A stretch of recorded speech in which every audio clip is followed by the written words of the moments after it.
this and S-bomb that, and people were clutching their pearls and all over the place. They've got that killer instinct. They've got a coach now who knows exactly what it takes to put the foot on the throat of college football. Kirby Smart is killer instinct. He embodies killer instinct. He is everything Coach Boom wished he could have been. Oh, Boom. But Coach Boom didn't have the dudes to go out there and win. Coach Boom had the attitude, but he's got Carson Beck. He's going to be a top 3 quarterback in the country in 2024.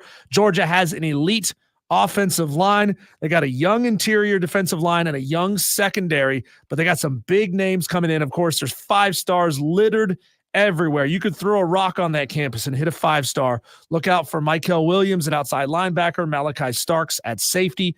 That is going to be a really, really good football team. And even with potentially two players out for week number 1, Georgia is going to dominate Clemson week 1 in Atlanta. They're going to split, in my mind, Alabama and Texas. Yeah. I have a feeling they're going to drop one of those. It's possible they win both, but I have a feeling they're going to drop one because they are on the road for both. Alabama doesn't seem to have fallen off a whole lot. Texas is on the rise. I have a feeling one of those is going to get Georgia in the regular season. Any pushback on Georgia being my number 1 most dominant team in college football this year? No, I think it's the easy answer, and I don't mean that in a mean way. It is the easy answer when you look at the most dominant team because of their talent level. The only thing that does concern me is your point about September 28th and October 19th. Mm-hmm. I would really, really think that having to go on the road at Tuscaloosa and then having to, less than a month after that, go to Austin, both of those are road games. Georgia's stacked, right? Don't get me wrong. However, in my opinion, Alabama's not going anywhere. Kalen DeBoer's still going to have them at the top of the country. And Texas, in my opinion, is the best team in the country. So, with the best quarterback, by the way, we talked about that yesterday. Diesel, if I had a bet right now, I think Georgia got one of those games. Bama or Texas. Those 2 games might be the best 2 games of the entire season, but it's just like when you read that out loud, you're at Alabama, at Texas, in less than a month apart. I look at, when you ask the question about being dominant, I look at the schedule, and that's why I don't know that I would say Georgia will be the most dominant because of those 2 games. See, I don't see a game on this schedule outside of Alabama and Texas that Georgia is not going to win by 2 touchdowns. No. I mean, they're going to stomp Clemson and Tennessee Tech and Kentucky, Auburn, Mississippi State, scrolling on down. Maybe Ole Miss gives them a game, Florida, Diesel. Ole Miss, but that's Ole Miss at the back half of the season where Ole Miss always fades down the stretch, right? I mean, maybe this Ole Miss team is built differently this year. I don't think Tennessee is going to give them a game, especially not at Sanford down there in Athens. UMass not going to give them a game. No. Georgia Tech. It'd be an at Oxford, or in Oxford, rather. Yeah. I'm just saying maybe. Just maybe. I see Ole Miss as one of those teams called, like, that's kind of their program identity, is they've got enough dudes to be great through like week number 5 so you're saying or 6. They're a pretender, not I am saying contender. They're a pretender. The weird thing is, Cole, here's a little secret. I do have them on my list. Not in the top 5. Not in the top 5. Again, I have 3 surprises at the end of this top 5 list. Well, before we move on, can I ask you this about Ole Miss? Sure. Could I change your mind at all if I told you that the November 9th game in Oxford was between one lost Georgia, maybe a loss to Bama or Texas, and an undefeated Ole Miss? They're going to beat Furman. They're going to beat Middle Tennessee. They're going to beat Wake. They're going to beat Georgia Southern. They're going to beat Kentucky. They're going to beat Carolina. The only question, Diesel, is Oklahoma. They're going to beat Arkansas. You're trying to tell me that a pissed off Kirby Smart and a pissed off Georgia Bulldog team, assuming they have one loss at that point of the season, because I think we both agree that they're going to drop one of the Alabama or Texas games. You would think. You're trying to tell me that Kirby Smart is not going to have that team jacked up and ready to rip off their heads and poo-poo down their necks and Vaught Hemingway. I just so badly want to believe in Lane Kiffin. I think ultimately that's the week. And let me pull up Ole Miss's schedule here as well. I think that's the week that we learn Ole Miss are pretenders. The Georgia game? The Georgia game. I'm with you saying that Maybe Ole Miss might not have a game until October 12th against LSU. That's right. They got Oklahoma 2 weeks after that coming off a bye. Yeah. So I do believe that Ole Miss is going to go into that Georgia game undefeated or one loss. I think they lose one of LSU or Oklahoma. Don't know which one it's going to be. I agree willing to bet that it's going to be at LSU because they're on the road the week prior to that at South Carolina. So maybe they're a little tired from all the travel. Of course, they're in an extremely tough environment. They take a week off after that, and they get Oklahoma, Arkansas, and Georgia the 3 next weeks.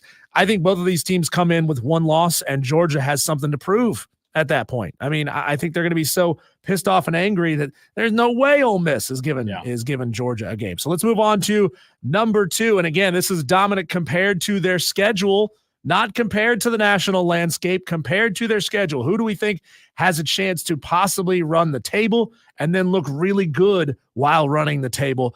Give me Ohio State at number 2. Ryan Day, 87% win percentage in his career since 2019. You're telling me that dude is dominant. Now, he hasn't gotten it done against Michigan over the past couple of years, but they get Michigan at home this year, and they get Michigan with a new head coach. Yeah, that helps a lot. Harbaugh being gone helps Chip Kelly is in the booth now calling plays, so that's another brilliant offensive mind. They are killing it with transfer portal with additions. 5-star safety Caleb Downs from Alabama, Quinshon Judkins from Ole Miss. Think about that, Cole.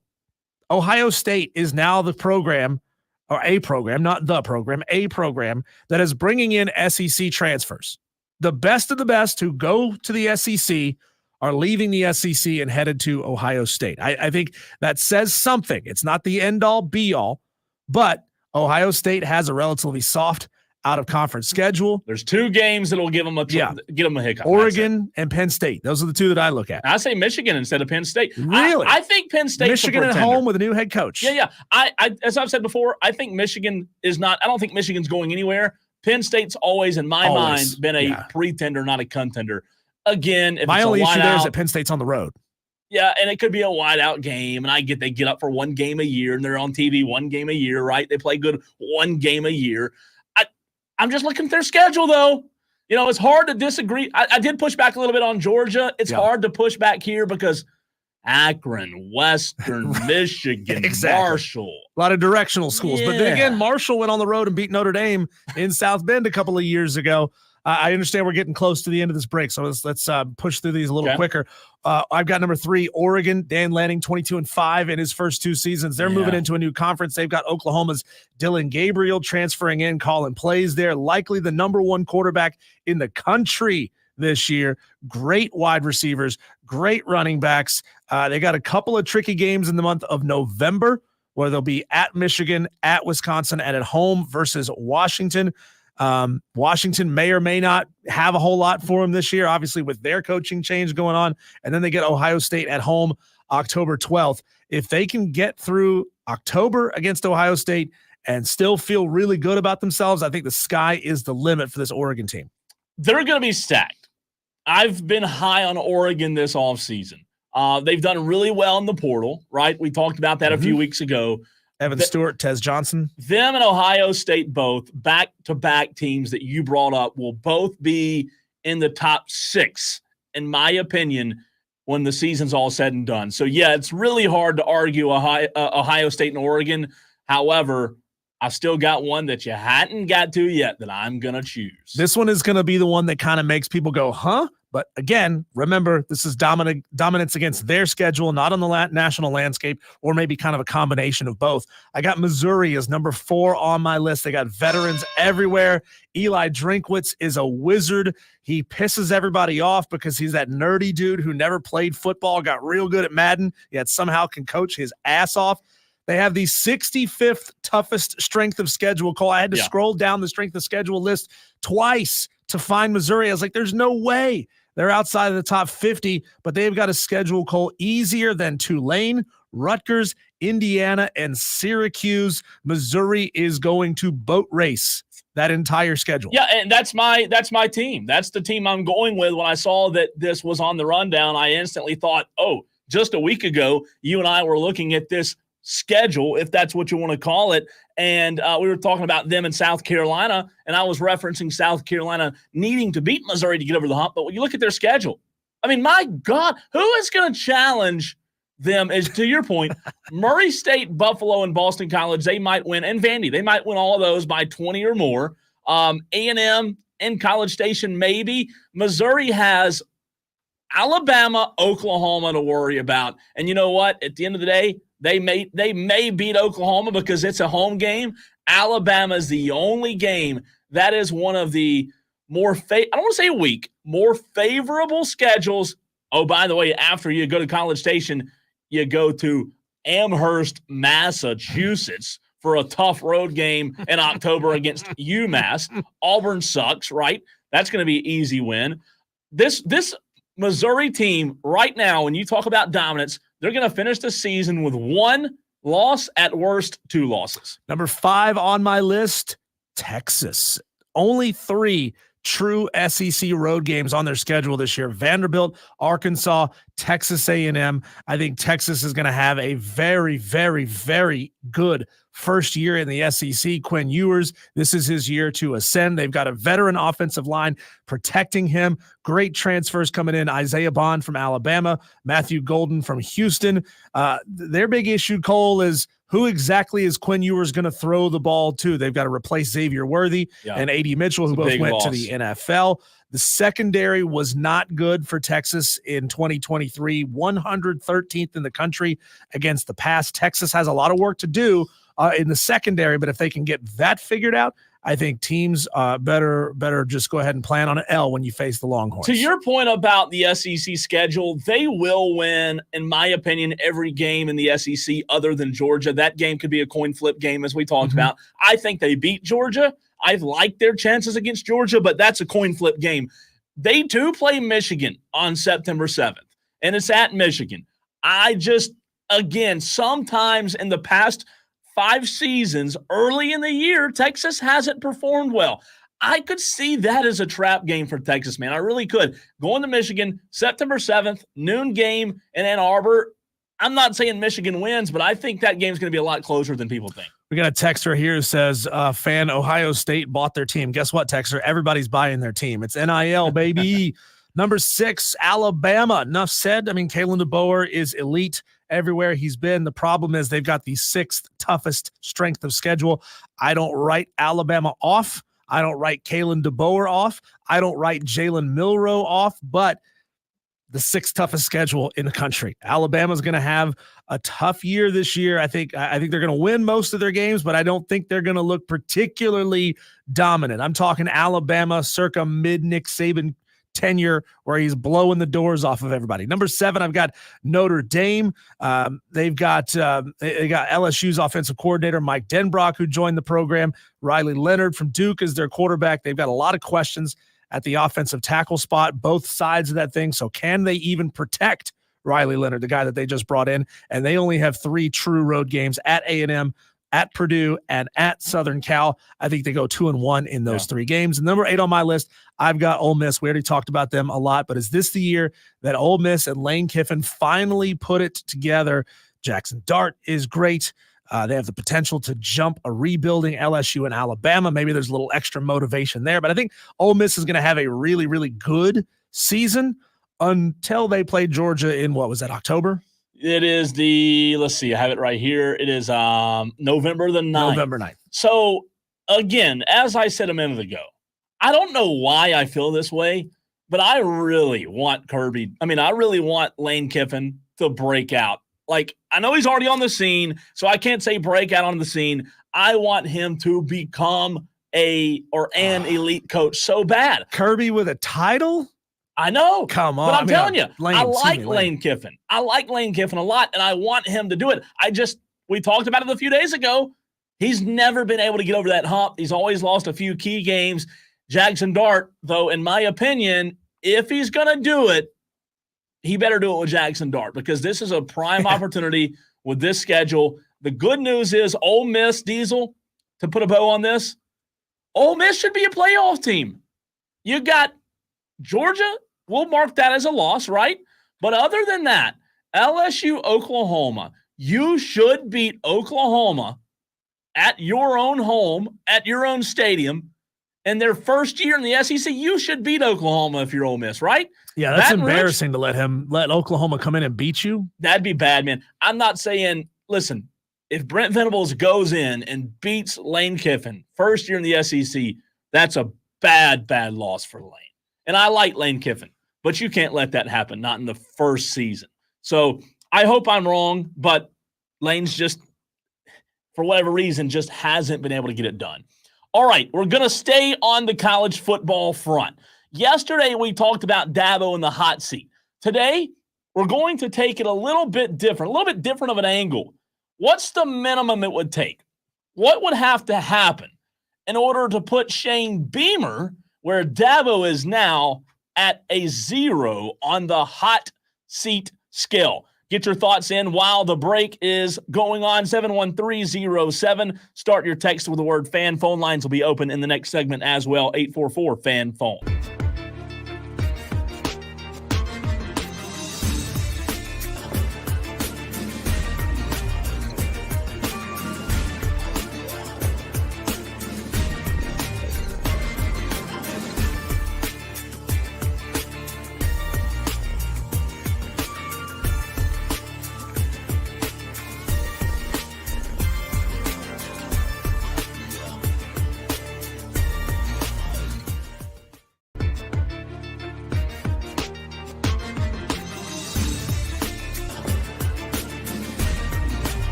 Madcraft on the stream. What stream? Oh, it's the stream that had 600 plus views yesterday at one point. No, not views total. I mean, viewers on the stream at one time yesterday. We're live on Twitter, Facebook, YouTube.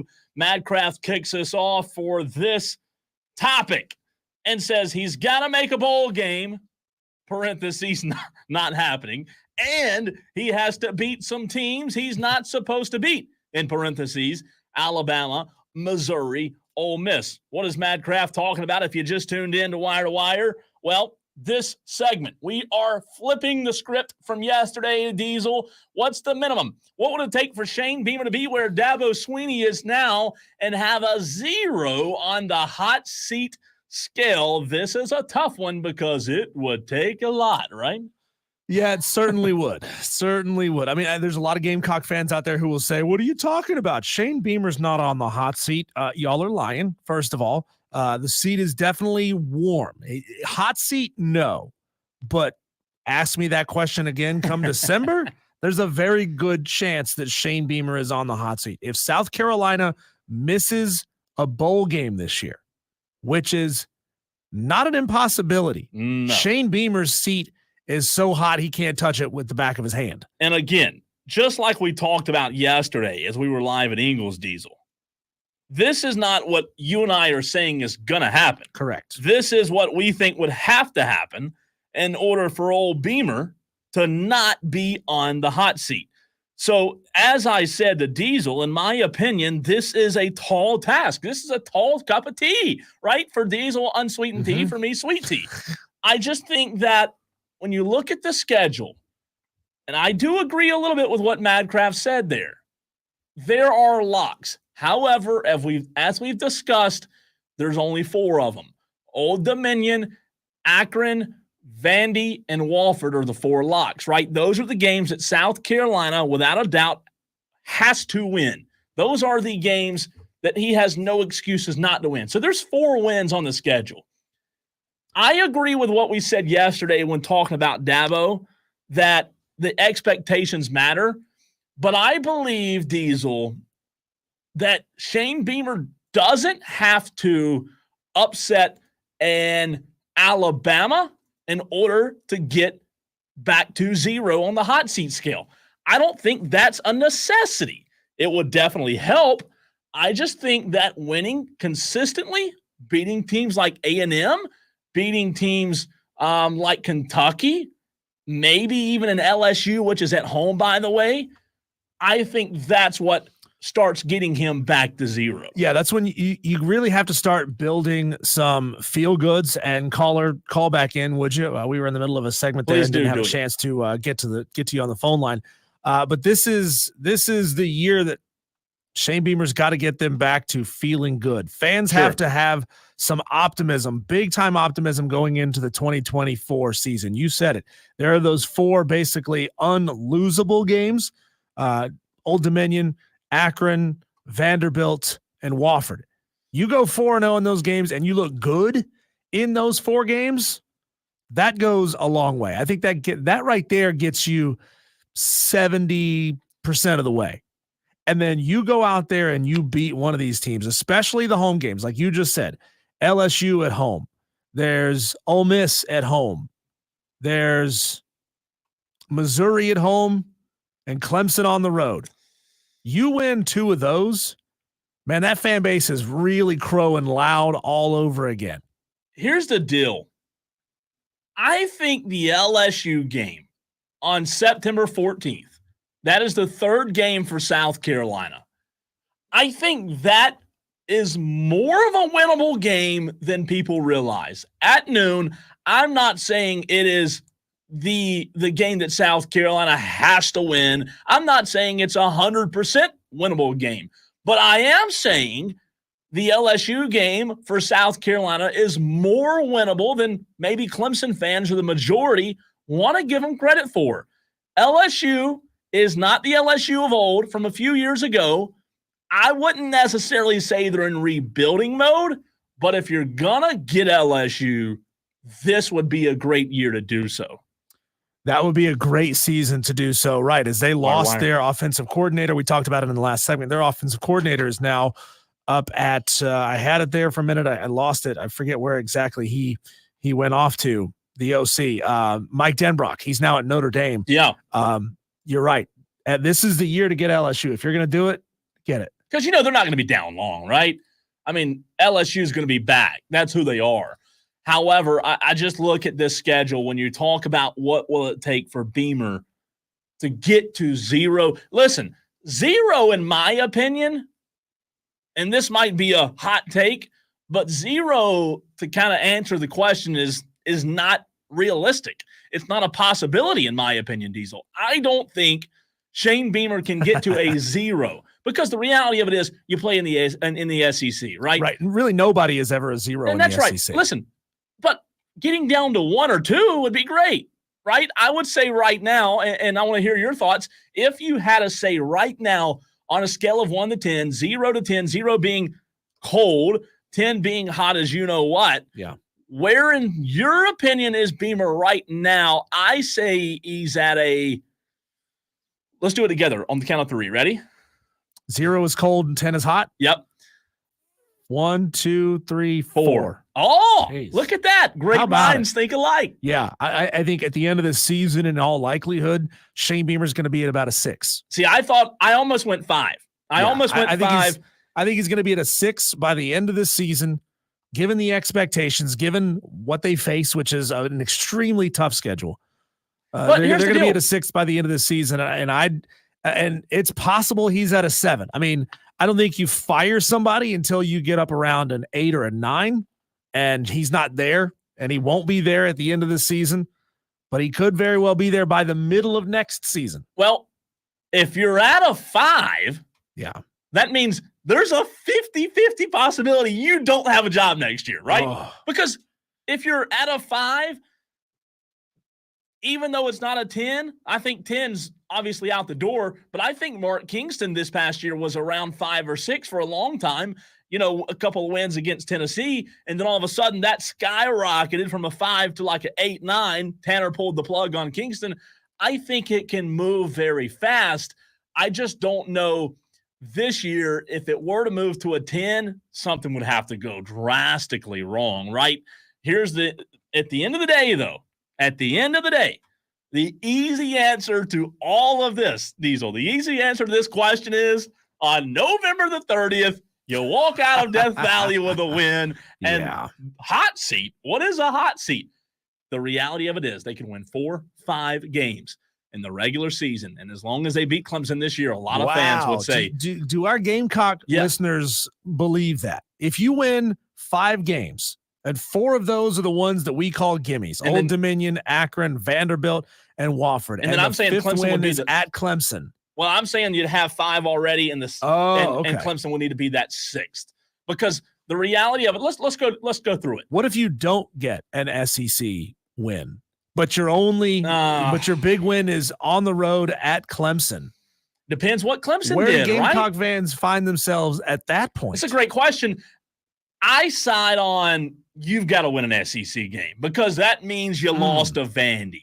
And you can't lose to Vandy, right? I misspoke there. Well, I'm just saying, like, if you want to say low of lows, if you were to have 5 wins, let's say your 5 wins are Old Dominion, Kentucky, Akron, Vandy, and Wofford. Those are your 5 wins. And in my opinion, that will be, once again, this year, South Carolina going to Clemson looking for the 6th, just like they did last year, right?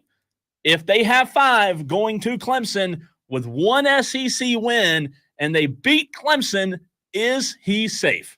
God, maybe it's time for South Carolina to think about changing conferences because they're essentially in a hopeless position. They always have been. And year out, a hopeless position. Whew, that's tough, man. It's a tough question to answer because the Independence is looking real good this time of year, isn't it? You can set up whatever company schedule you want to. It's true, though. I don't think winning 1 SEC game is what the majority of South Carolina, even if they were to beat Clemson and have 6 wins, there would be some Gamecock fans say, look, we beat Clemson. That's all that matters. However, at the end of the day, winning one SEC game is not why Shane Beamer was hired at South Carolina. Texter asked the question, what is the projection for LSU? And if they lose to South Carolina, how hot is Brian Kelly's seat? Well, that individual loss by itself, Texter, is not really warming up Brian Kelly's seat unless the rest of the season has gone real bad for LSU. So since you asked the question, let's do this, Cole. Let's look at their schedule. Let's go win-loss on their schedule. Week 1 in Las Vegas playing USC. Win. USC Trojans? Yes, USC Trojans. Week 1, LSU playing USC. I go loss. Loss? Yeah. You're that high on USC this year? No way. Yeah, I think they lose. No way. At USC? Ain't no way. USC sucks. In Las Vegas? Yeah. I don't know, man. I'm a big fan of Lincoln Riley. I think USC can win that game. Now, this is the first time I've thought about it. I'm being completely transparent. This is the first time. I would still lean Southern Cal by a few points. Okay. They play. I've got that one as a win. You've got it as a loss. We'll keep track of our own wins, losses. Okay. The Nichols Colonels. Who? The Nichols Colonels. Nichols? Yeah. Win. Never. God, yeah. At South Carolina. Win. It's a win, but I think it's going to be a close game. UCLA at home. Win. I'd say win. South Alabama. Win. Win. Bye week. Ole Miss coming to town. Ole Miss? Ole Miss. I go loss. Loss. I'll agree with you on that. You go loss as well? So yeah, I don't see them go starting the season 6-0. Yeah, I'm at 2 losses. You're at 1. At Arkansas. Win. So that's 6 for me. At Texas A&M. Win. Ooh, I'm not really high on LSU, but I'll go win. Alabama. Loss. Yeah, that's 3 losses for me. At Florida. Win. Vanderbilt. Win. Oklahoma. Yeah. At home. I say loss there. At home, I'm going to say they win that game. So I got them going 10-2. That may be a little bit generous. So see, I have them 4 losses. 10-2. I wouldn't be shocked if they went 9-3. However, I will say this, and then we got to run. I know we got a break. We got to hit.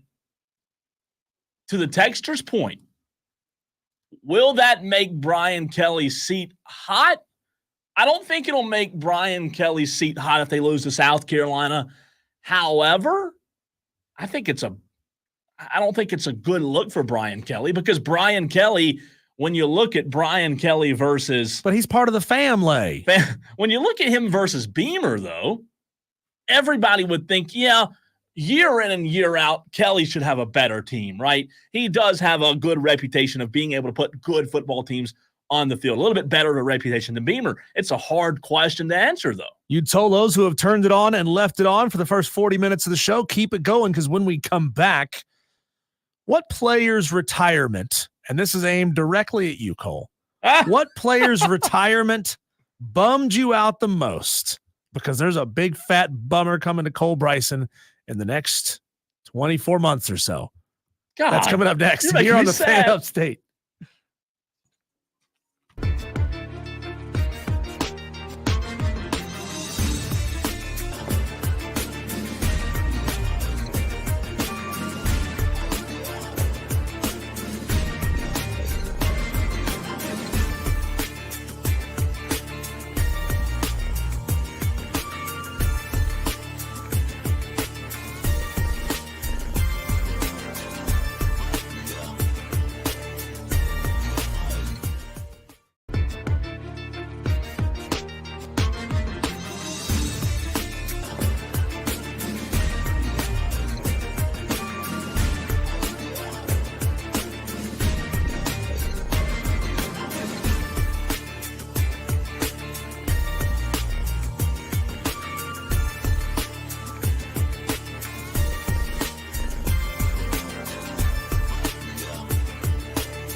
I get the feeling that we're going to need some mental health counseling, perhaps a mop to pick up all the tears that are on the floor of the Fan Upstate Studios the day that LeBron James announces his retirement, because Cole Bryson is going to cry and blubber like a little girl. You might be right, but we'll I see. expect you to take a week off, Cole, when LeBron James retires. Just I'm not all of a sure sudden that you go can handle it. MIA. Yeah. Hendricks is like, have y'all heard from Cole lately? Yeah, we'll do a wellness check up there in Boiling Springs. Let's call the police, check on Cole, make sure he's okay. But no, Cole, it sucks when one of your favorite all-time players retires. Some of them retire way too early. Some of them retire way too late. And then you're kind of like, it's time. It's time. Like you're kind of damaging your legacy here by every year additional that you play. So I want to ask you, the Tolos, at 71307, start your text with keyword fan and get into the comment section on Facebook, Twitter, and YouTube on the live video stream. What player retiring bummed you out the most? And if that player that you're thinking of isn't retired yet, well, who's that going to be at some point? Are you going to break down in tears when Victor Wembanyama hangs up the shoes for the last time? Nobody around here, at least. Yeah, there's a bunch of players that have captured, especially in the upstate, have captured the hearts of the fans. And it sucks when those guys retire. And I appreciate Tyler on the stream, Tyler, jumping right in and throwing one of my very first selections name out there. Tyler. Chipper Jones. When Chipper Jones retired, that crushed a lot of Atlanta Braves fans. It did. That's a great one, and I believe that's the list. It's time to move on. I mean, that next segment. Yeah. There is no other. There's nobody else that can top that. There's more. No way. There's more. I mean, top Chipper. Yeah. I mean, think about the fact that he didn't retire. He just got traded to another team, and he went to another team. But think when Matt Olson left the Braves, how bummed. You guys. You mean Freeman? Freeman, yeah, excuse me, Freddie Freeman. Yeah. You guys gave Freddie Freeman a standing O when he came back to Atlanta, which was lame as hell. It was. I hated it. I hate that crap. I hated it too. He chose to leave you. That's right. He chose to leave you. There's a few though. I know that Chipper Jones bummed a lot of people out, but how about Luke Kuechly? When Luke Kuechly decided to hang it up, he was 29 years old. Was 7-time Pro Bowler. Yeah. 7-time Pro Bowler. He got his bell rocked a lot. His statement of I still want to play, but I don't think it's the right decision. That's one of those reasons why I say things like, and this is one of my first takes when we started the show, was that Patrick Mahomes should go ahead and hang it up. I mean, he's not gonna, but I mean, maybe it's more appropriate to say Tua should go ahead and hang it up. Yeah, that's true. Because I mean, that dude has gotten his bell rung a number of times, and you don't want your eggs scrambled for the rest of your life. I tell you what, and by the way, I'm going to get to Madcraft and Wesley on the stream. I don't know that around here, around the Carolinas where we are, I don't know that there's anybody that's retired in this area that's really given us as the Carolinas other than Chipper. I'm talking about just North Carolina, South Carolina. I'm not counting the Braves. Luke didn't do it for you? Well, I'm not a Panthers fan. So obviously that I don't know. That's a good question though. For Panthers fan, did Luke retiring break your heart? I mean, nobody cried when Cam Newton retired. Which time? They should have, right? Yeah. Which time is the question? Yeah, it's tough. Texter says Barry Sanders. Good one. Another texter says Bo Jackson. Yeah, Bo Jackson's on my list. Bo Jackson was one of those guys that's just, I mean, he didn't get his real shot to have that elite all-time career because of that injury that he suffered. I don't know if you've looked into it much, Cole, or watched documentaries about it. I mean, it was Bo knows. Yeah, it was awful the way Bo got hurt. And then he came back and played baseball for 2 more seasons after that happened. Yeah, but he just wasn't the same, and that was a shame to watch Bo Jackson go down the way that he did. Wesley Roberts throws out Andrew Luck. Good one.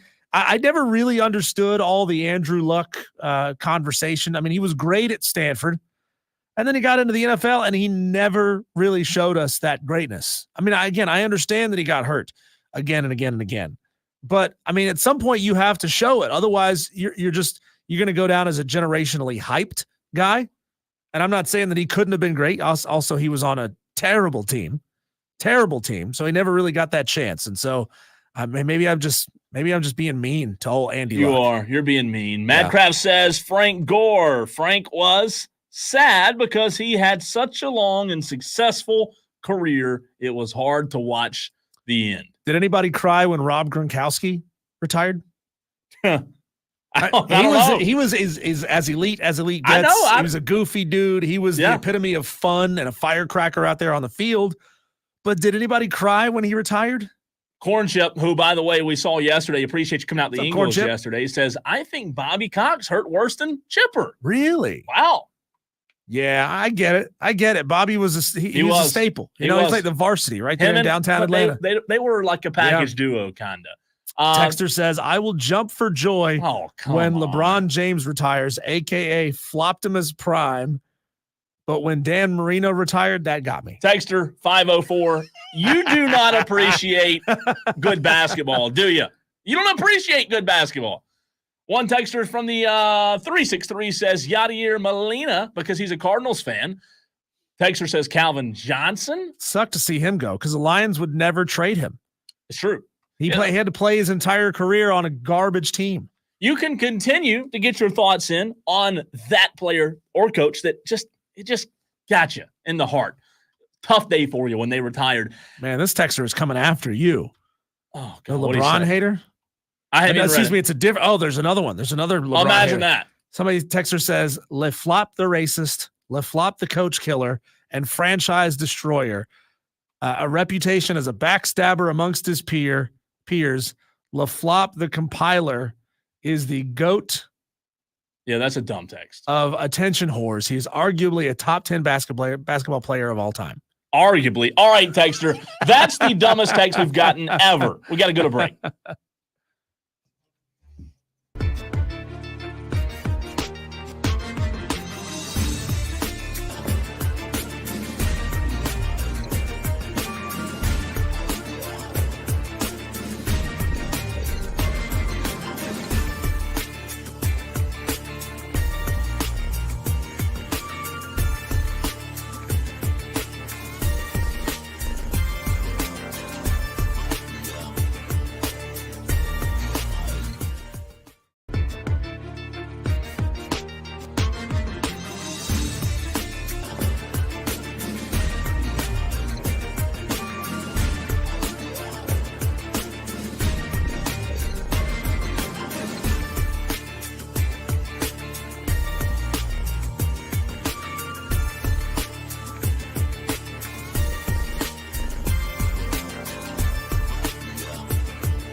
There's probably a parent out there in the upstate, whether they're in Spartanburg or Greenville or in Anderson, somewhere listening that I'm going to make upset.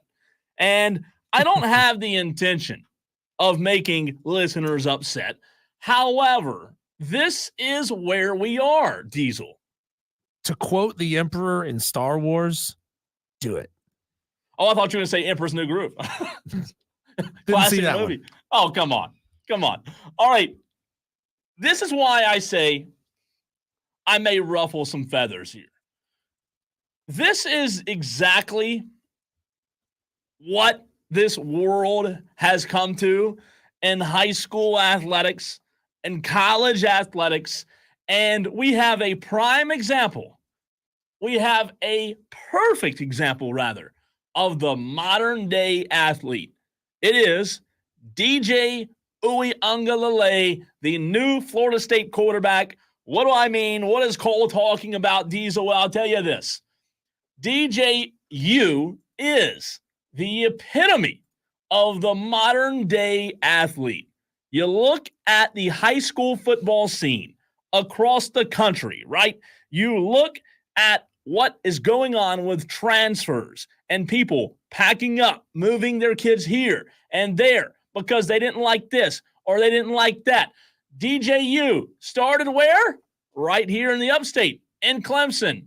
Got his feelings hurt, got his ball, and went to where? Oklahoma. Oklahoma State's where he played. Well, had another year of eligibility. You may say, Cole, well, will you blame the guy for going to look for a better job? No, I don't blame him for looking for a better job, but where is he now? He is now at Florida State.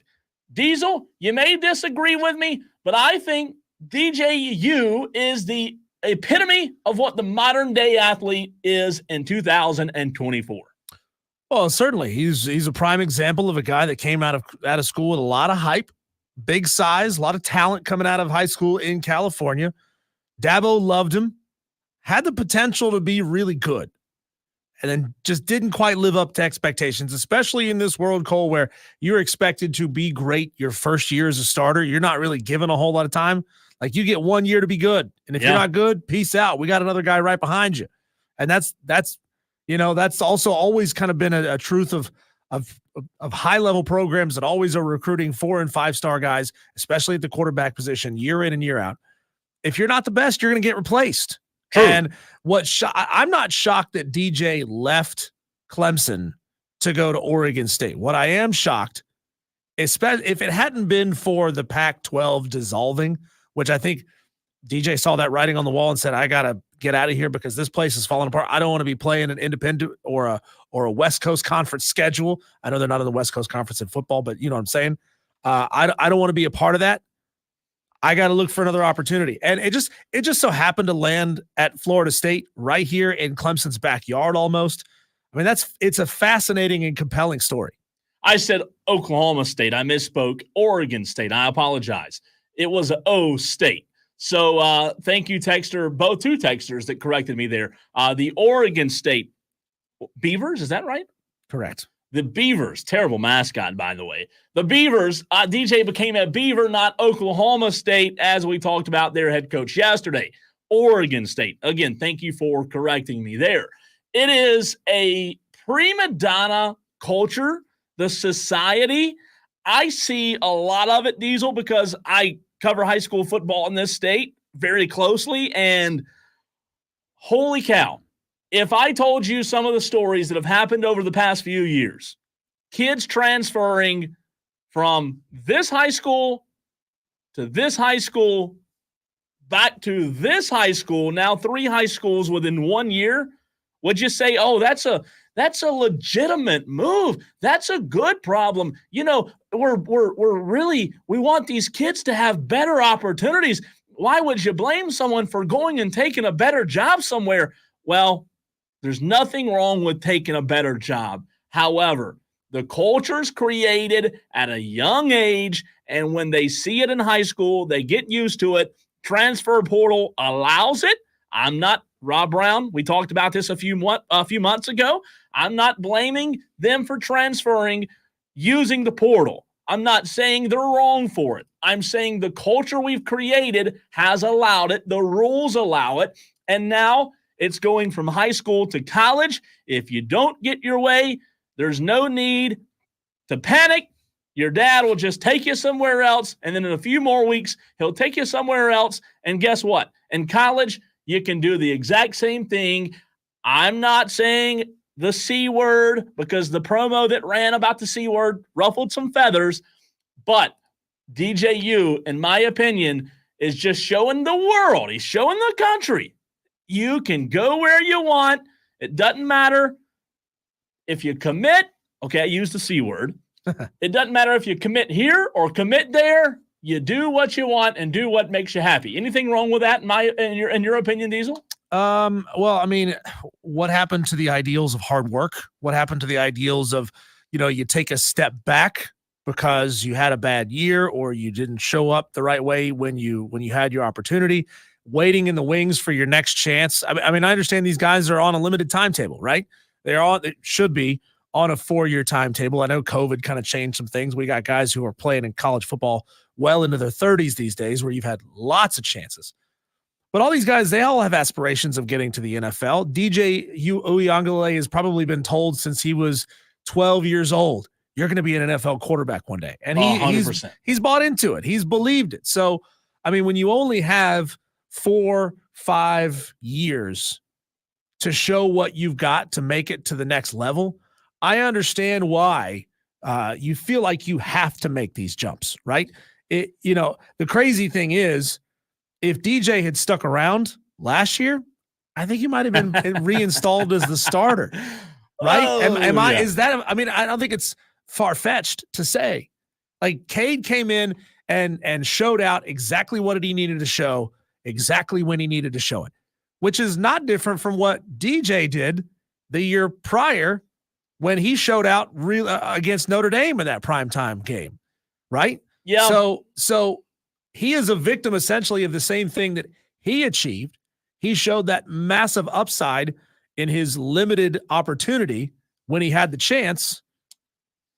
But I think he probably could have taken that job back from Cade. So here's the deal. I do agree with you in the sense of a player having hopes and dreams, aspirations to play in the NFL. Nothing wrong with that, right? You never fault someone for wanting to make it to the highest level in their profession. No issues there. However, Texter from the 504 brings up a point that I wanted to bring to the table. Texter, you must have been reading my mind. Texter says, still should lose a year if you transfer. I'm not saying transferring is illegal and should have repercussions, but I do side with the Texter. I do think you should still lose a year. I think that we have created a culture of not valuing number one, commitment, but not valuing allowing yourself to work hard and go win the job, because you said it, you want to be in the NFL, so you have to go to whatever school you think can help you get there. Well, whatever happened to the old saying of just work harder and be better than the guy in front of you, right? Because in the reality of it, if we put on DJU's resume, Diesel, when he goes to the NFL and hands him the resume, if NFL GMs are reading it and player personnel, director, if they read the resume of DJU and see got beat out because there was a guy coming in by the name of Cade Klubnik or wasn't good enough to start at Clemson, like, that's where we are.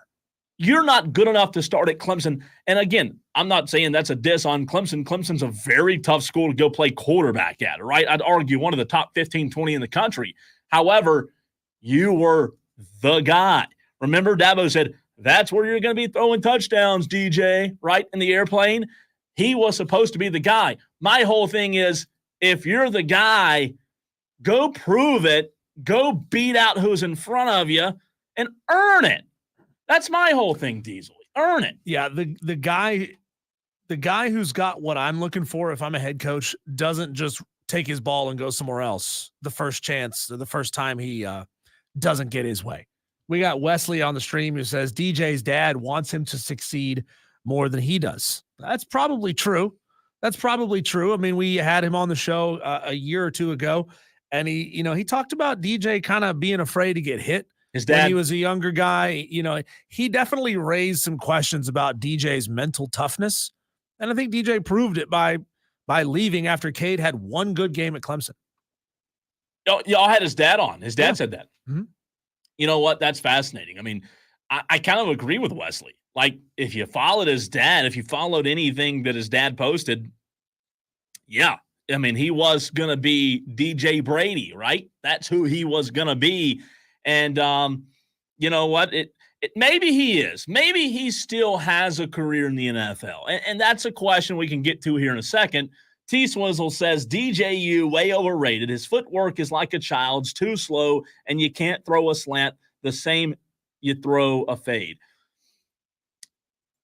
After being at Florida State, this may change our mind. If DJU Diesel this year has a good season, in your opinion, and I want to hear from the Tolos as well, 71307, start your text with the word fan, is DJU an NFL quarterback?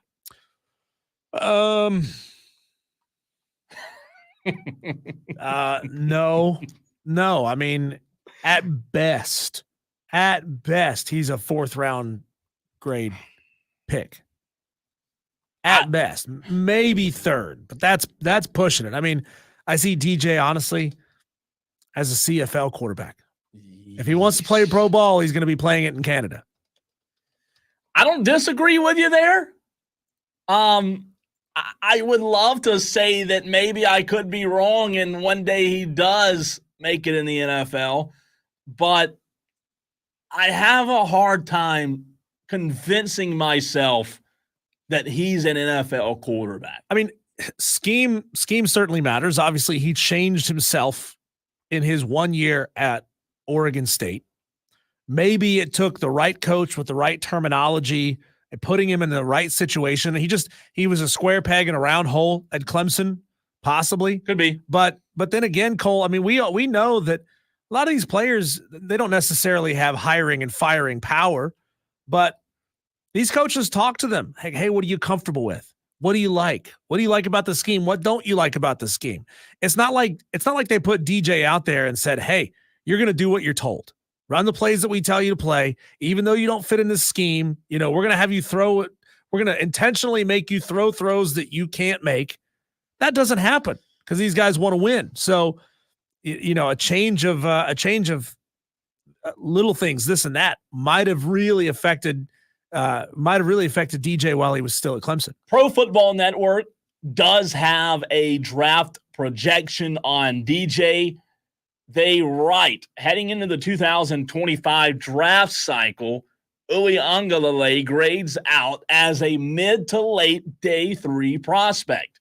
As you said, that said, he has the elite physical profile to potentially rise into the early round range with a good 2024 season at FSU and could be a first round wild card. When you're a quarterback, I understand why you feel like you have to show out at a good school a big school, because very rarely, Cole, and I'm just making this up off the top of my head, very rarely is a Marshall quarterback going to go be a starter in the NFL. It does happen, right? It does happen. You're right. It's not.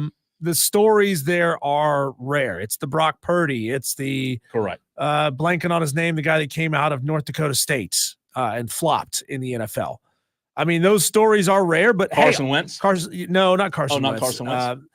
Anyway, there's all it takes is one great season. I mean, if DJ goes down there and balls out, wins the ACC at Florida State, looks good against Clemson, looks good against the whole schedule, that dude can raise himself from a low third round guy to a first round guy in 1 year. That's all it takes is showing it at the right place.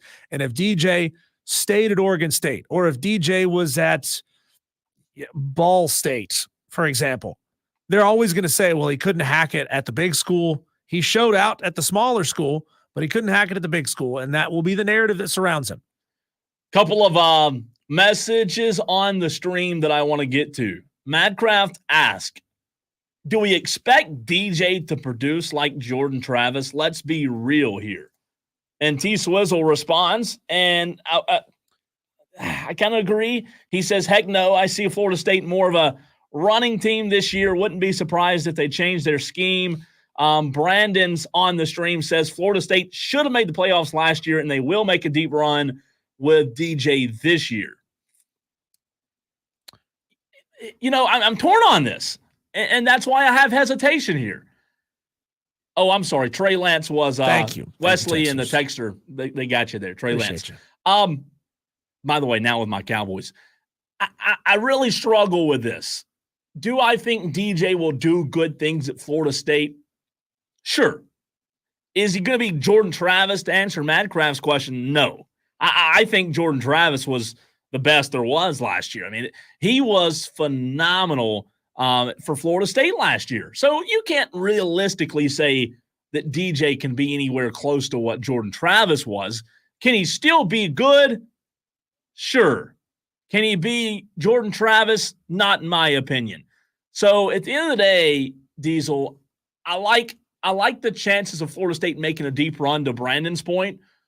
But at some point in the postseason, if they're there, DJ is going to have to make a play or two or three to get them over the hump, right? And that's where I don't have the confidence. When we come back, Cole, we're going to change gears and talk a little NASCAR. I know this is a Thursday, and y'all are like, huh? What?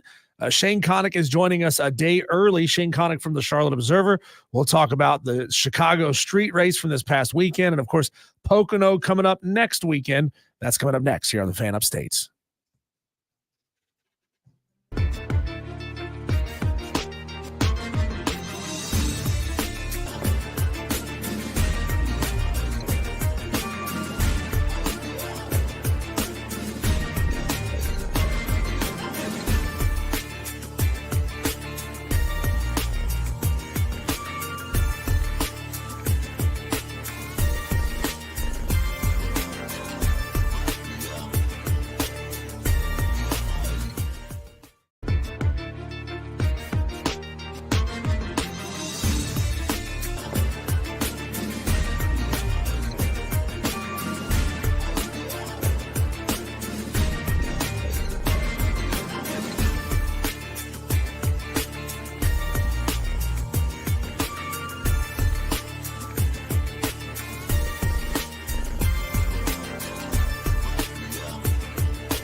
We appreciate our guest being flexible, working with us, moving from his usual Friday slot to Thursday. Shane Connuck from the Charlotte Observer covers NASCAR, joins us here on Wire to Wire a day early. Shane, the big question is Chicago-style pizza actually pizza, or is it more like an Italian casserole?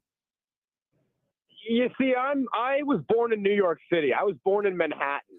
So I did go to Chicago once, and I did enjoy their style of deep dish pizza, but that's not pizza. We all know what pizza is, and it's usually a triangle slice.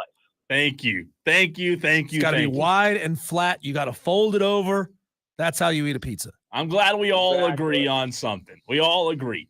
Shane, you know that I was not very impressed with what I saw last week. You know, I've had people tell me, well, you got to go there. You got to get new eyes on the sport. And, you know, I want to hear your thoughts on what you thought of the Chicago race last weekend, the street course, if you will. It just didn't move the meter for me. We spent all day on Friday on a sunny day, and cars were kind of there, getting there. Saturday, sunny, beautiful day. We have some cars there. We have an Xfinity race. We have qualifying. And then on Sunday, a beautiful day on the day of the Cup race. Are we going to have a night race? No, we can't. We don't have lights. Are we going to have a race really early in the day, usual time? No. We have to have concerts all day. So then eventually we run this race, start it right as the rain comes, and then do everything we can to squeeze in a shortened race in which Alex Bowman won, deserving winner, but we're prioritizing the other events. We're prioritizing bringing people to Chicago, not necessarily for the racing itself. Yeah, Shane, doing a race there at all feels like a marketing attempt. And we've talked about that a lot when we bring you on the show. I wonder, what is NASCAR doing during the week? I'm not talking about qualifying. I'm not talking about testing. I'm not talking about drivers doing their own podcasts. Is NASCAR doing anything to market itself during the week? Because it feels like ultimately NASCAR is a 1 out of 7 day news cycle, and then it's gone, right? We're not talking about it again for another week, at least staying within the same series. Are they doing anything to put their drivers' faces out there to people all over social media, all over ESPN, where you need to be if you want new people to pay attention to your sport? They are, but it feels like everything is just ultimately an attempt to, okay, we're NASCAR. These are a couple guys. This is what it is, and we're here. And it's not as much of that real making people feel connected to a particular driver or make people feel like they could be a fan of the sport. It's more like, hey, the sport exists. We're going to come here for a weekend, and it's happening, and you know it's happening. But Bubba Wallace had a big block party event in Chicago that they hyped up a lot, and a lot of fans seem to go out to. It seems like you do have a lot of people in Chicago who live, work there. NASCAR fans travel there, but also just that there was that excitement for a different event than usual. And it does bring more people toward NASCAR. The reality is that if you really want to bring in more, it's one of those things I feel like NASCAR at this point has to do, getting into a market like Chicago. If it has to be in this way with a street race like this, it has to be. But that overall, NASCAR needs to try and get into these markets by really marketing the sport itself and really, in addition to bringing in new fans, really making sure that a lot of your actual fans aren't going to just be excited that they watched a race where the guy who happened to be leading in the middle of a shortened final stage won. Shane Connuck of the Charlotte Observer joining us on Wire to Wire right here on the Fan Upstate. Shane, it was fascinating. The race lasted so long they had to put a timer on the race, and the race ended on a timer this past Sunday. But, man, Alex Bowman, who did win, he needed that one, didn't he? He sure did, and that race did end on a timer. People talk about that, but that was the epitome of sometimes you just don't know what NASCAR is going to decide to do, and sometimes it's, all right, we'll just throw a timer in here now. But Alex Bowman had a streak where I think it was about 8 or 9 straight top 10 finishes. The Hendrick Motorsports driver has been a strong driver this whole year. You look at a guy like Chase Elliott. We talked about this a bit last week. Chase Elliott is second in the points. He's one of the top drivers this year. He has won this year, but still, he has one singular win. Other drivers might eventually get that win, like even a Tyler Reddick, and you look at them like, oh, obviously he's the top driver in every sense. And so the fact that you get certain, again, a guy like Alex Bowman now has one win this year. He'll be in the playoffs. But again, does that really change much about Alex Bowman? He had already been one of the top drivers in the series this year. But still, you need a win to make it to the playoffs. And the Chicago street race and everything that happened allowed the 48 car to get that win. Shane, forgive my ignorance here. What happens now that this street race in Chicago has happened multiple times? I don't know if the plan is to keep it going. But what happens with Chicagoland Speedway just outside of Chicago? Are they essentially eliminating that track, or is it something that's just going to cycle in every couple of years? Yeah, so everything that it seems like is that they want to continue the Chicago street race for at least into next year. Chicagoland Speedway, though, gets a lot of talk from a lot of the race fans because, why, if you're thinking about going to Chicago, going to that area, people are race fans, they remember the Chicagoland Speedway. And so because of that, why would you necessarily have to do a street course? And again, that talk comes up a lot. So I think that NASCAR could end up deciding to, I think, first of all, it's going to go back to the street course at least next year. But beyond that, hopefully NASCAR can find a way to get into other markets, not just Chicago, and then revive the Chicagoland Speedway. And I think that would be the perfect way to bring some of those new fans from Chicago alongside a lot of the traditional race fans who remember going there. Shane, I want to pull up a screenshot that I have of the average viewership. Our morning show, Rob Brown, he was talking about the viewership of NASCAR this morning. And from 2015, where it was an average of 5.1 million viewers per race, to 2023, where it dropped to 2.86. I'm not going to ask you to put a finger on why there was a significant drop from 2015 to 2023, but what I do want to ask you about is 23 to 24, 2.86 million in 23 to 3.85, a significant jump from last year. What does Shane Connuck think the reason is for that? Just more promotion, more exposure. NASCAR has really been, just if nothing else, just getting its brand out there as much as it can, and just simply its brand. And with something like Chicago, that has really allowed it to hone in on an entire, not just that market, but also just nationally being able to be like, hey, we are an American sport that's always existed where we race cars as fast as they can go, and we have road course races, and we're just going to take our cars to the middle of a downtown street.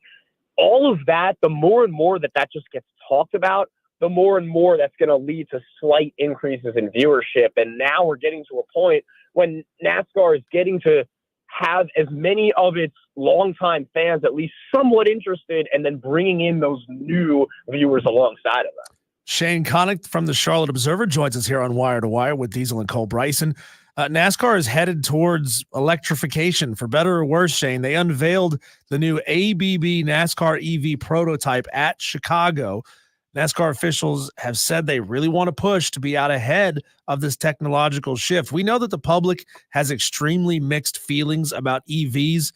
So what's NASCAR's plan A to combat that sort of negative opinion around EVs, and how do we see this thing roll out? I mean, it seems unfair to have both electric and gas-powered vehicles on the same track at the same time, but it may be a great way to sort of prove a point in a Rocky Balboa versus Thunder Lips match, right? Yeah. Yeah, and I think the way NASCAR is doing it, we don't really know exactly what their plans will be in terms of having an electric vehicle series at some point down the road, but everything it seems like is that those are the plans. NASCAR, for a long time, before they rolled out that ABB vehicle in Chicago, NASCAR has been privately promoting the electric vehicle for a while. Not, like you said, the innovation, how cars are starting to evolve, but it's interesting because of how it becomes known that if you're at a race, you hear the engines fire and you hear all of that. And a big thing with these electric vehicles is that they don't sound nearly as loud as typical cars do. And so there are a lot of unknowns there, but it does feel like NASCAR, everything it does is trying to be innovative. And it knows that that is the future of how cars are going to be, and that being the premier series of stock car racing, that's how it's going to have to evolve. So it's been working on developing that car for a long time. It was actually going to bring that car out on the track at the Busch Light Clash, I believe, this year, earlier in March or February, but it was not able to for some reason. So it was finally able to unveil the car so we could see it, but a lot more to go, probably potentially years and years until we even think about having an electric series. But NASCAR developed the vehicle, and it's going to figure out a way to innovate the sport eventually. Yeah, that's great. Have the electric car ready for when you go to these big cities. That way, when they ban fuel, you'll have your electric series to go to. I think that's a fantastic idea to grow the sport of NASCAR. Shane, when you look at Pocono this weekend, the Great American Getaway 400 presented by Vista PA. I feel like we're kind of getting to some college bowl games with the links of these names. But, we're getting to the point now where August will be here before you know it. And then the playoffs, the round of 16 starts 8th of September. Not a lot of racing left. I want to know from you, is there a guy like a Chris Buescher or someone else that you think, now that we're only getting, looking at the schedule, 3, 4, 5, 6 more regular season races, the pressure starting to mount for Buescher, in my opinion, but who else comes to mind for you? Buescher, absolutely. And we talked about this throughout the year, but after Darlington, Buescher knew it wasn't just Darlington, but there were so many chances already this year when he easily could have gotten the 17 to victory lane, didn't. The whole deal with Tyler Reddick slamming him into the wall at the end of that race that Brad Keselowski won at Darlington, his teammate, Chris Buescher, it's getting to that. It already has been at that point where he just needs that one win. And now it's starting to get to the point that he might end up missing the playoffs very well. But if there's somebody this week who I think this matters just even more for, it is Bubba Wallace. Bubba this year has had strong runs throughout the year, has put together top 5, top 10 finishes, but just has not been able to get to victory lane. I don't think it's had a P2, P3 yet. Just for a driver who is not somebody who didn't win a race last year, but made the playoffs for the first time in his career, it really is getting to the point when Bubba's going to need a chance to get that one win. And with those 2311 Toyota Camrys, they're fast almost everywhere they go. And it feels like there's a shot, not just with Tyler Reddick, it's just having that one win. And so I think for guys like Bubba, guys like Buescher, then you even look into the Chase Briscoes of the world who are potentially along that cut line. You look into even a guy like Kyle Busch. At the end of the day, for as poorly as Kyle Busch has been running this year in the RCR 8 car, that he still is one win away like everybody else from making it into the playoffs. And Kyle Busch, when he runs well, he's not too far from victory lane. So we're getting to that point in the season now with another new winner in Alex Bowman. Wins are all the more important. And with the regular season coming down to the wire, you look at guys like Buescher, look at guys like Bubba. And either way, you could look at all those guys, and then somebody else could just end up in victory lane and complicate everything. Shane, apologies for the pun, but Toyota has basically been lapping the field at Pocono over the past decade. 8 of the last 11 races at Pocono they've won. Do manufacturers really dial in on individual tracks to the point where Chevy teams and Ford teams are feeling pressure from their higher up saying, hey, you've got to do something to end Toyota's dominance at Pocono? Or is it kind of just it's a season-long thing, win where you can win? Win where you can win, but at the same time, you look at a track like Pocono that has been so kind to guys like Denny Hamlin and other Toyota drivers, and you don't want to mess up any opportunity that you have, especially when you look at how many races certain cars win, or you look at the fact that Fords don't get as many regular season wins. I mean, certain tracks that might cater better to those drivers. It is something that you're always thinking about, which, you always want to get wins wherever you can get them. But if there's a track like Pocono where Toyota continues to find guys getting the victory lane, whether it's Hamlin, whether it's Truex, you want to look at a guy like Ty Gibbs and be like, hey, you're another guy who hasn't won yet this year. Maybe that's a place where you can get the 54 to victory lane for the first time. Shane, my last question for you. Over the last few years, we've seen a good number of drivers change teams, right? Go from this team to that team. In your opinion, Shane, what driver stands out the most to you as the one who made the biggest mistake and hurt his career by changing teams in recent years? Right now, I would say Kyle Busch, because Kyle Busch is a top driver in this series in every respect. He has aside from anything else, he has the personality, he has the name, and he's won the championship twice. Since he has gone to RCR and has been driving the A car for Richard Childress, he has yet to even put together an exciting playoff run. And it's like every week, if he is in contention, it's because, Kyle Busch happened to be in contention today. And if he's not, we're all sitting there like, why is he running in 25th? And he's getting that just annoyed himself. And you begs the question of how fast are those RCR Chevys in 2024? Austin Dillon, you could say whatever, he's Richard Childress' grandson. He's been driving the car and had the triumph at Daytona now 6 years ago. But Kyle Busch, for a driver who seems to have the talent, skill, reputation that he does, just has not been able to even be in the top half of drivers consistently for a guy who was a two-time champion.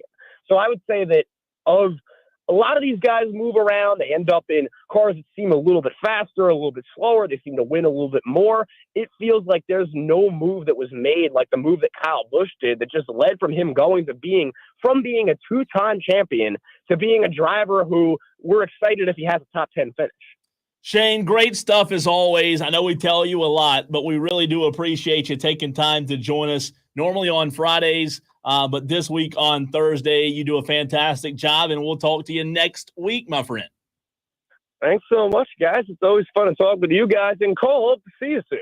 Absolutely. I'm telling you, I'm going to make my way up to Charlotte very soon. You have my word. If it doesn't happen, just next time I ask you to come on, just say no, okay? That's Shane Connuck of the Charlotte Observer, covers NASCAR, does a terrific job. Diesel, you know, six races left before the playoffs. It feels weird knowing that there's still a large chunk of the season after this, but it's not the regular season. It's the postseason.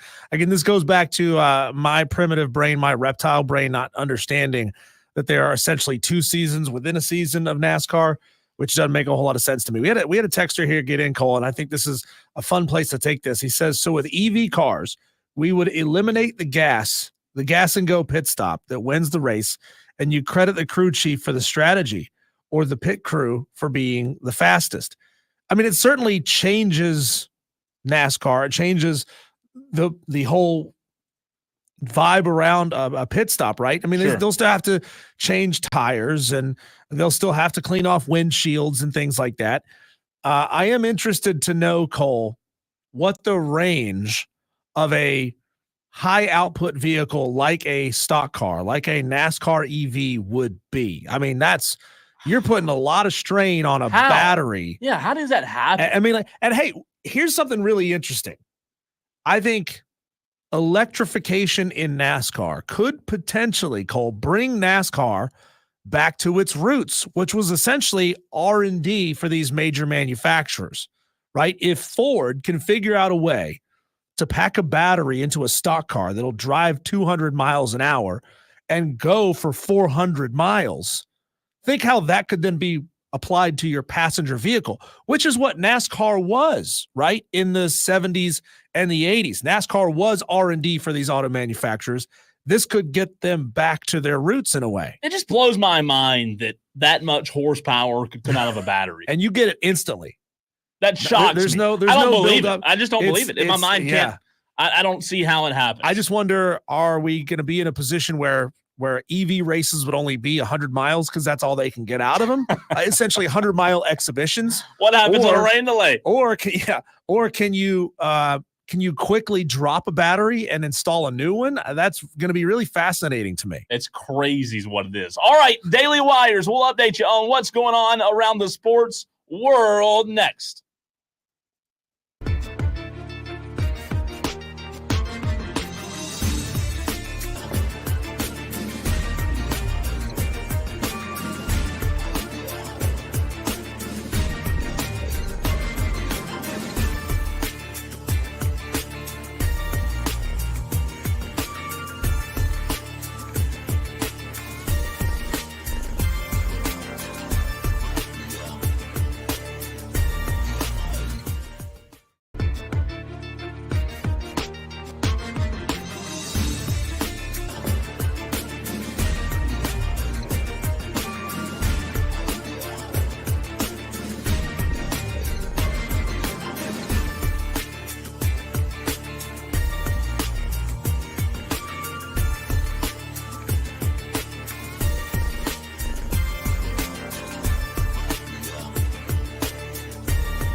The biggest lock in sports betting right now is betting against Charlie Morton. The Braves did it again. Charlie sucks. And Diesel, More like Charlie choking. Charlie chokes, Charlie sucks, Charlie's old, Charlie needs to retire. You name it. Use the adjective you want there. But this is our daily wires. The Braves lost last night. Yeah, I predicted it, but a blind man, that doesn't watch the Braves can predict Charlie Morton right now. 7-5 was the score last night. Arizona scored 2 in the 7th, 2 in the 8th. Jimenez got the loss for the Bravos. They do play tonight. Back in action, 4-game series. Game 4 tonight, 9:40 for the Braves. So maybe they can get back on track. We'll see. Team USA got a little tune-up last night, Diesel, in Las Vegas. USA won over Canada, 86-72. I really did want to watch. However, when it starts at 11 o'clock, Cole probably ain't watching. That's tough to be that late. Yeah, I think I tuned in for a little bit of like the third inning, Braves Diamondbacks last night, and then I was quickly asleep. There's no way I was staying up for the whole game. A side note on the Olympics. Are the best part of the Olympics while we're asleep? Let's see. Because it very well could happen, right? As you look that up. It's 10:47 p.m. right now in Paris, which means prime time, and who knows what time some of these events are scheduled for, right? Afternoon, so, I guess. So prime time, they are 6 hours ahead of us. So their prime time being 7 o'clock would be 1 p.m. here. So we'd be watching their primetime events live at 1 o'clock. So we'd see some stuff maybe in the morning if they were to start early. It'd be like watching. You ever tune in like early on a Saturday morning? You open up the ESPN channel and there's there's English Premier League soccer on. Yeah, it's the same thing. Yeah, you're watching their primetime in our middle of the day. You ever thought about living in Hawaii where like if you wake up to college game day would come on at 4 a.m. and the first game would start at 7. You'd have to get real good at like on demand and not paying attention, like not opening your phone. Yeah, that'd be tough. That'd be rough. All right, let's see. Where am I at? 2 Georgia players were arrested in separate incidents Thursday morning for reckless driving. I'm not laughing at them. I'm laughing because, as you said earlier, Diesel, Spurrier, his old philosophy still reigns true, right? What is it with Georgia players? Come on. I guess they just don't have any. Got nothing else to do in Athens? I don't know. Where's Kirby Smart in this? One of them was an offensive line. Bo Huey was involved in a single car accident. Linebacker Samil Mondon Jr., I hope I said that right, was arrested for street racing. So one's a second string guy, one's a starter. We'll see if it has any impact, right? DUI charges against Trevor Etienne, another Georgia Bulldog, were dropped after he pleaded no contest to reckless driving, underage possession of alcohol, and 2 other driving offenses. The question becomes, since he's off scot-free, will he play for Kirby and them dogs, Diesel? Ask Mike Gundy. He's done it thousands of times. I've done it 1,000 times. Will Kirby let it slide? Will he give that dog growl pregame motivation speech? I mean, does that at some point erode your respect and confidence in a head coach, even if it's against one of your rival schools, if they never punish these things? Texter from the 344, Georgia's best rivalries against Clark County PD. Good one. Really good one. Terrible, but good. And then last for now, Southwest Airlines has been named the official airline of the SEC, the 3rd best airline. Hope they know which Columbia to ship the team's pads to because they might end up in the wrong one. I mean, come on. The SEC's the best. You ever lost a bag on Southwest Airlines, though? I don't think I've flown Southwest, but like one time. I mean, Southwest is not exactly known as an elite airline. Well, I've flown Spirit. I mean, listen, I'm not saying I'm bougie and I have to have Delta or American Airlines. I've always liked American Airlines. I only fly American. American's good. American's consistent. It's only because I don't book the plane tickets. Okay. I've flown Southwest. The problem with Southwest is it makes you stop too many times. Yeah. Delta's the best, though. Delta's, I mean, there's nobody better. Mad Craft says they both posted bail for a combined $26. Probably true. Is that serious, Matt Kraft? Or are you There's just no making? way. Are you He's telling a probably making joke? that up. I It's mean, gotta be, right? yeah. You know what's bad? I'm leaving the country in 2 weeks, and I have no idea what airline I'm flying on. Is that Tickets are not booked, bad? right? Tickets are booked. You just forgot. Somebody else booked them for me. Oh, okay. So I just paid him, and I have last year we flew Spirit, and Spirit sucks. However, I'm not going far, but Man, Spirit's the worst. The only experience I have with Spirit, I wasn't on a Spirit flight. I was on an American flight, and Spirit was using the gate right next to it. Let me guess, there was a fight. No, there was a line, like 60 people deep, lined up to get on this plane. And they were flying from Dallas to, I think it was Dallas to Miami. Ooh. So you can imagine, this was like a flight of Clark Griswold's cousin Eddie. I call just it a bunch of dudes in board shorts and flip flops. A couple of them had water wings on. Yeah. Just ready to pile onto that plane. You could tell that was going to be a loud flight. I've always called Spirit the Denny's of the sky. The Walmart of the sky works too. Hey, did you see the box? I saw this on TikTok. It happened yesterday, I believe. The guy that had a box of snakes on the plane. The box fell on the tarmac, busted open. Snakes went. I'm not talking about like 3 or 4. I'm talking like 15, 20 snakes. Where is Samuel L. Jackson when you need him? He's tired of these mother bleeping snakes on this mother bleeping plane. You've got to go watch that video. It is weird. Matt Kraft says that $26 bail was totally true. He says ESPN posted an article about it. $26. Fascinating. Can they afford that? I don't know. Well, with NIL, I'm sure they got it. When we come back, it's time for you and I to fight about it. It's called our 5 o'clock fight. It's the most interacted with segment on this show each and every day. Thank you, Tolos, in advance for participating today. But the 5 o'clock fight is next, right here on the Fan Upstate.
It's time for the most interactive segment on Wire to Wire, on the Fan Upstate, maybe even on radio as a medium every single day. No doubt. This is the time where Cole and I have to disagree.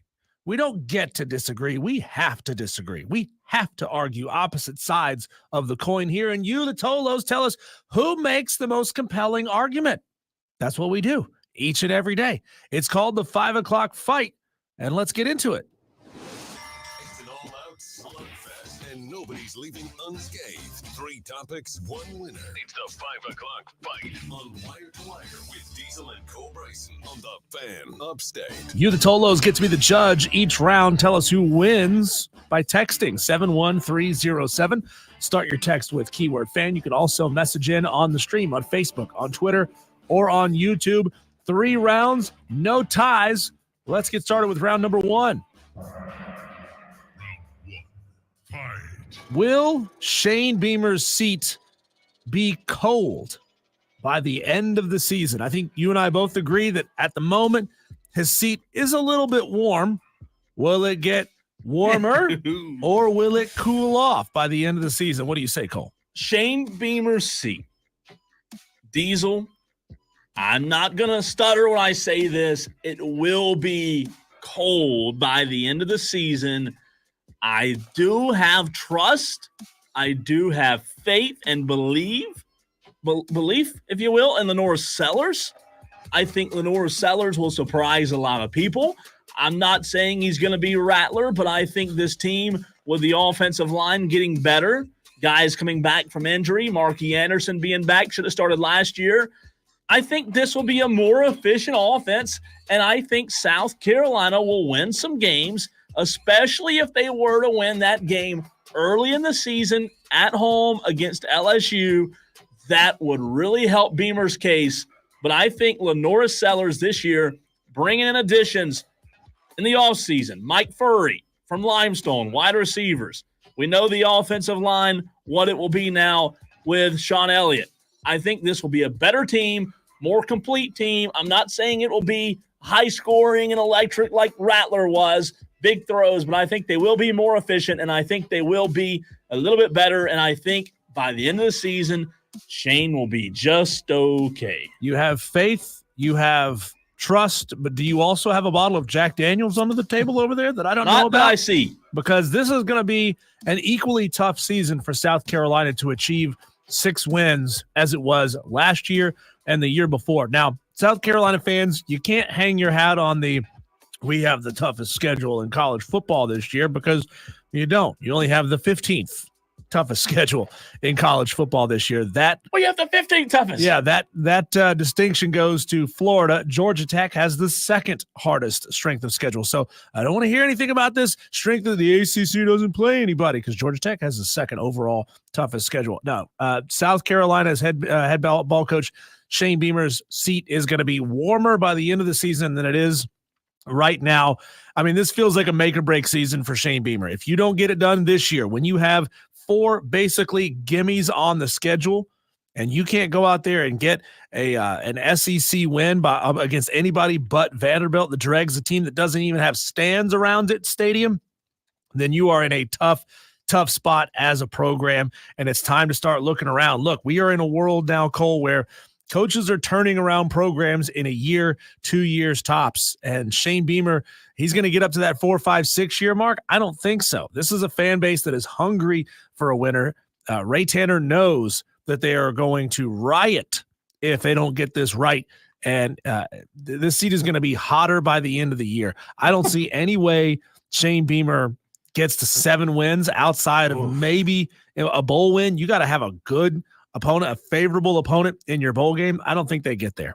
Madcraft on the stream says, go back to your alien planet, Cole. I've never had my butt sunburned, but I'd imagine Shane will soon know how it feels. Next up. Round 2, fight. New teams coming into the ACC this year, Cole. SMU, Cal, Stanford, and I feel like I'm missing one. Am I missing one, or is it just those 3? SMU, Cal and I think Stanford? that's right. Yeah. Okay.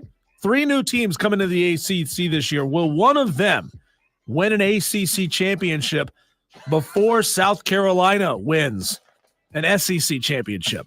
God, this question, whatever evil mind put this on the rundown, this one's just that would be you. This one's impossible. This one's impossible to answer. However, it's fascinating because it does make you think a little bit, right? It does make you think about Cal or Stanford or who was the third? I've already forgotten. SMU being able to win an ACC championship. I don't know. I just don't know that I have faith that that's possible anytime soon. Like, those are decent programs, but none of them are good programs. So when I give you my answer, Tolos, don't freak out on me. Don't call me a Gamecock homer. But I'm just saying I think it's going to be a long time. But I think South Carolina will win a conference championship before one of those three lousy programs do. Oh, you just lost the 5 o'clock fight right there, Cole. No, SMU is a long shot, a dark horse contender for the ACC this year. Don't get another death penalty. 25th right now in ESPN's FPI, and they play in a weak conference. I mean, weirder things have happened. I don't think it's likely by any stretch of the word, but they're crushing it in recruiting. They're 25th in FPI right now. They're going to come in with their hair on fire with something to prove. South Carolina can get better. Is South Carolina a better team than any of the other teams that are coming into the ACC? Yes. If they played a 4-team round robin, I would have South Carolina probably going 3-0 against the 4 teams that are coming into the ACC this year. But I don't see it, man. I think SMU has some talent. They are a dark horse. They're behind Florida State, Clemson, and Miami in the FPI. So I think there's a shot. I think there's a shot for SMU to get it done. Probably not this year, but give it a year or two, and I think they could come in and be really good in the ACC. We'll have to see.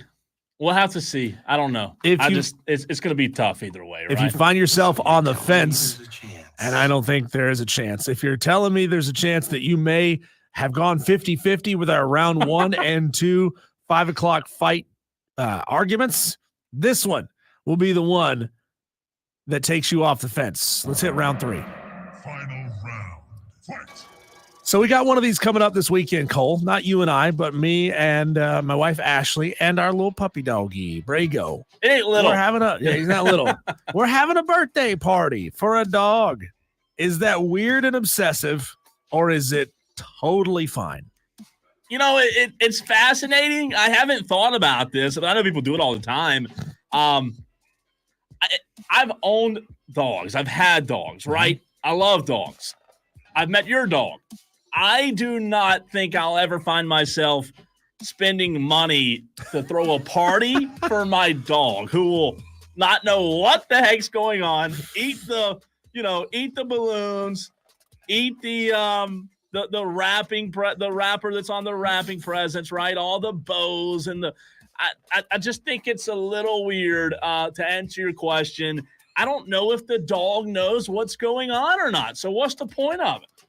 Well, first of all, Dobermans are very smart dogs. Dobermans are smarter than 5-year-olds. Do 5-year-olds know that they're at a birthday party? Probably not. I don't think you should have birthday parties for 5-year-olds either. This dog is going to get gifts that are wrapped. I'm not the one wrapping them. I think that part's silly, but Ashley's doing it. He's getting a specially made 4-doggy birthday cake in the shape of a bone. He's going to get a special day where he goes to the dog park to get to play with stranger dogs. He's going to have his dog next door neighbor friend come over to the house. I mean, it's going to be a blast. Ashley even has a doggy birthday hat she's going to put on. No way. Yeah. Can dogs read, though?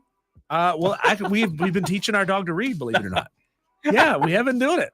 He's not very good at it, but you can teach them to read. This is nuts. No, I think it's totally normal to have a doggy birthday party. Look, I mean, we're not necessarily throwing the party for him. We're throwing the party for us because we survived the first year of this bitey little shark being in our house and not letting us get any sleep. So, yeah, we're throwing a party. Madcraft wants to know, are you inviting dog friends? The neighbor, right? Yes, we are. The neighbor's coming over? Yeah, the neighbor dog's coming over. Does he have a crush on her? Well, it's a boy dog, Oh, so I don't okay. I don't Hope know. not. I haven't asked Hope him. not. Yeah. Fat Pate on the text line says, I'm white, but I'm not that white. God, Fat Pate. That's terrible. Okay, so there you go. To recap, round 1, will Shane Beamer's seat be colder or warmer by the end of the season? Cole says colder. I say warmer. Round 2, will the new ACC team win an ACC championship before South Carolina wins an SEC championship? Well, Cole put on his garnet-colored glasses for this one. He says South Carolina is going to win an SEC title before Cal, Stanford, or SMU win an ACC title. And round 3, doggy birthday parties. Are they totally normal, like I say, or are they weird and obsessive, like Cole says? Here is your chance to start texting in your vote, 71307. Start your text with keyword fan or send us a message on the stream, Facebook, Twitter, or YouTube. But if you want to suggest a 5 o'clock fight for tomorrow, here's how you can do that. What do you want Diesel and Co. Bryson to fight about next? If you've got an ass, I'll kick it. Submit your topics to Diesel at thefanupstate.com. Subject line, fight on the Fan Upstate. William Brady just says, wow. I think that was early in the 5 o'clock fight. I think it's about your take on Shane Beamer's seat cooling off by the end of the season. I'll start with the stream because that usually takes a little bit longer to get going. But Madcraft says Diesel with a clean sweep. Man, just an absolutely brutal showing from Cole today. Madcraft, I thought I liked you, man. I really did. I thought you were better than that.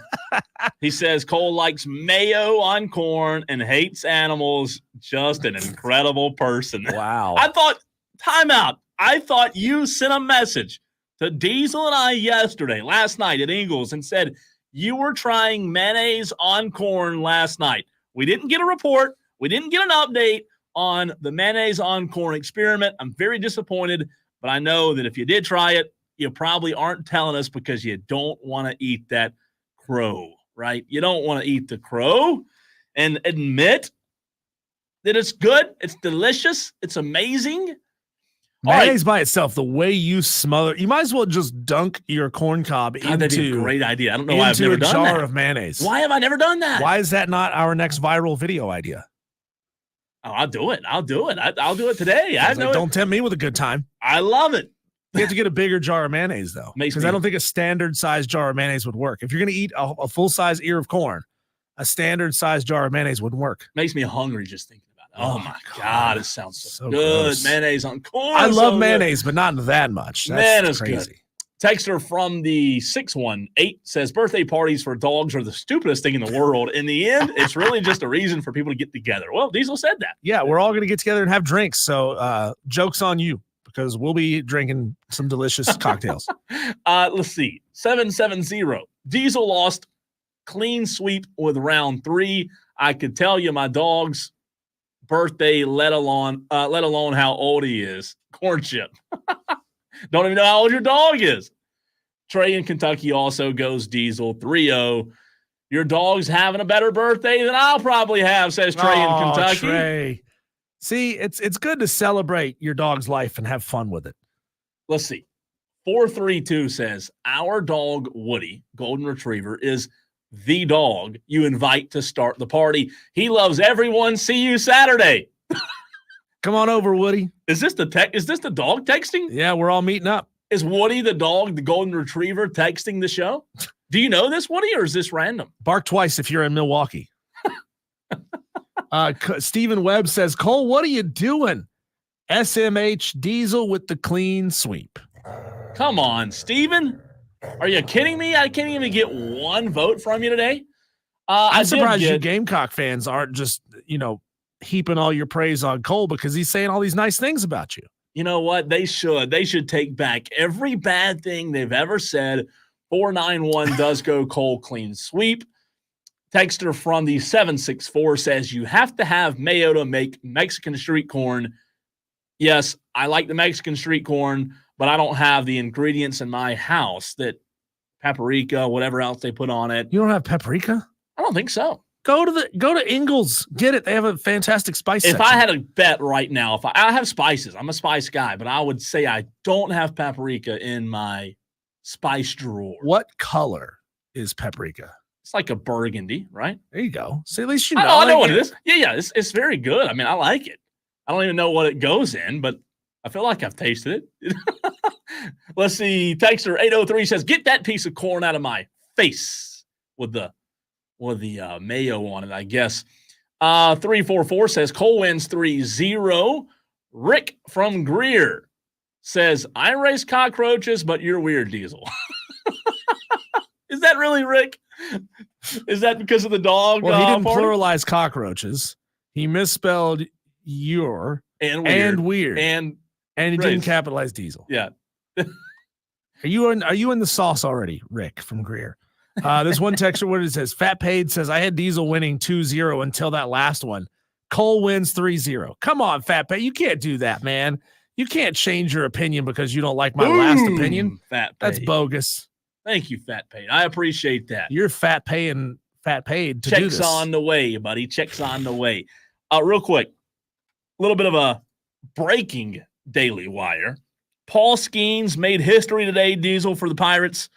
11 strikeouts and 7 no-hit innings. I thought you were going to say he asked Livy Dunn to marry him, and she said yes. That'd be a bigger headline, but 11 Ks, 7 no-hit innings. Wait a minute. Did they pull him in 7, or is the game still going on? Because, oh, no, please don't tell me they pulled him. No, the game's over, so they didn't let Paul go 8 or 9, so they said 7's enough. If you have a no-hitter, don't you let him go? You let him go. Because nobody gives a rip about a no-hitter through 7. I kind of agree with you on that. Like, you have 11 strikeouts through 7 innings, no hits. It seems like you're still rolling, high octane. Why do you pull a guy there? That's crazy. Unless a lot of those strikeouts came early and then they're getting a lot of contact on you in the 6th and 7th innings.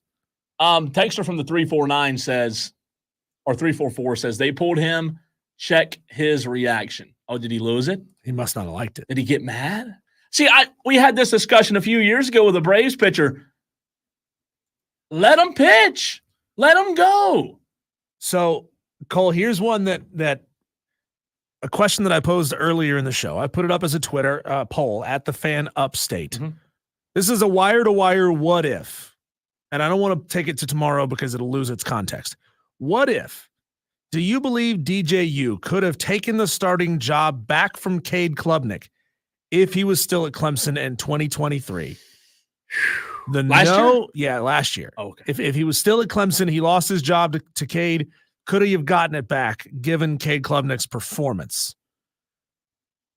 This thing started out heavily in the no category. The yeses have caught up. We're now at 50-50. Clemson fan base. This is a good poll. The Clemson fan base is divided through 22 votes so far, saying that DJ could have gotten his job back at Clemson. I say no. No? I say no. Yeah, I mean, last year, was Cade, was he bad? He wasn't great. Was DJ... I mean, it's a great question. I mean, if he lost his starting job, at the tail end of 2022 in the ACC title game when Cade looked really good against, I believe it was North Carolina. If DJ had used that slight as fuel for, I've got to go out there and get better so that I can get my job back. And he had achieved basically getting himself to the point where he was at Oregon State last year. I think, yeah. I think he got his job back. Texter 344 says the manager, talking about Paul Skeens, knew he had an all-star game to start, so that's important. Steven says, Madcraft, let me go back to Madcraft, says he was also at 99 pitches. Okay, thank you for that, Madcraft. Really, I mean that. I didn't know that. Stephen Webb, guys, I am not sure if you care for soccer on this show. However, Sunday's Copa America final with Argentina versus Colombia is going to be an MMA fight with soccer played in the middle. Steven, I don't know if you know this or not. Diesel and I are the biggest soccer advocates ever. Like we call ourselves supporters. We are athletic supporters. We love soccer. Yeah. We go to soccer venues, soccer bars. We wear scarves. Is that what soccer people do? Is wear scarves? Monocles. We watch soccer every night. what Steven is referring to, Cole, we had it in the Daily Wires. I don't know if you missed it or if you just said this is about soccer. I'm not. No, I think I missed it. But I'm a huge soccer fan. I would never skip that. Right. There was a huge brawl that broke out at Bank of America Stadium in Charlotte. That's where the Copa America game between Colombia and Uruguay was played. A Uruguayan player, Darwin Núñez, entered the stands and got into a fight with Colombia fans. He's facing a suspension. Huge turnout for that game, and I'm blown away. 70,000 people showed up for that game. That should be telling to Dave Tepper right there. 70,000 people showed up for an international soccer match in Charlotte. Wow. When only 40,000 are showing up for Panthers games in the middle of the season because they suck so bad. That's unbelievable, man. 70,000 last night. 70,000 people. Texter from the 432 says in AAA, we had a pitcher throwing a no-no in the 8th when he got pulled. Let me click on the text. There was a fight in the tunnel after the game between him and the pitching coach. I believe that. I believe it. Pitchers don't want to be pulled. I would rather lose my no-hitter than get pulled. Because nobody gives a rip about your no-hitter through 7. No, I think I would too. I think I completely agree with that. And I'm going to fight the coach too. I agree. He should have. He should have fought the coach, man. Let him go. Texter 903 says, I heard a rumor yesterday that the Greenville Triumph Stadium may possibly be built next to Bridgeway Castle in Simpsonville. No, I think Bridgeway Castle was the original. Wait. That was supposed to be the original site. Now, if something has changed, Malden, though, right? It's like right there on the edge between Malden and Simpsonville. Is that where I went with Rob? Yeah. Oh. Yeah. So that's originally where it was supposed to be. And my understanding is that the Irwin family bought the land and they were going to essentially give it to the county to build, or to the city to build the stadium. Malden City Council said, yes, we'll put in our chunk of money. Greenville County Council said, no, we are not going to use already realized, which meant taxes money already in the bank. Sure. To use on this stadium. And it's tax money that is earmarked for development purposes. It's not like this was money that was supposed to be taken out of a road fund or something down like the that. road or something. And the county council said no to this. Now, if what this texter is saying is true and they have essentially revisited the plan, there is a huge field next to. Big enough, you think? Possibly. Yeah. I think it's possible that field is big enough to be used because it would be between Bridgeway Station, what's there now, and the road. You don't need stands or anything. People aren't going to come watch, so the field's good enough. No, right? You're going to need. They're going to need every bit of 15,000 seats for that. I'm kidding, people. Don't start saying bad things about me in soccer. Texter, where did you see this rumor? Where did you hear this? I'm interested to know. I hope it's true. Yeah, that'd be awesome. It's a fantastic location, and people could see it from the interstate. It's easy to get to. What is that, 385? Yeah, I think it would be great. Stephen Webb says, I'll be there Saturday for Uruguay versus Canada and went to 0 football games last year at BOA. Attaboy. True. That'll show, Panther Tepper. Fans. That'll show, Dave. Dave may think this is a good thing, you know? We need to have more international soccer matches here. Sell the Panthers, just play Copa matches here. All right, coming up next, it's July. It's talking season. There's nothing wrong with a way too early 2025 mock draft. Well, we have it for you next.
Well, it's July, but you know what? The NFL draft will be here before you know it, right? April of next year.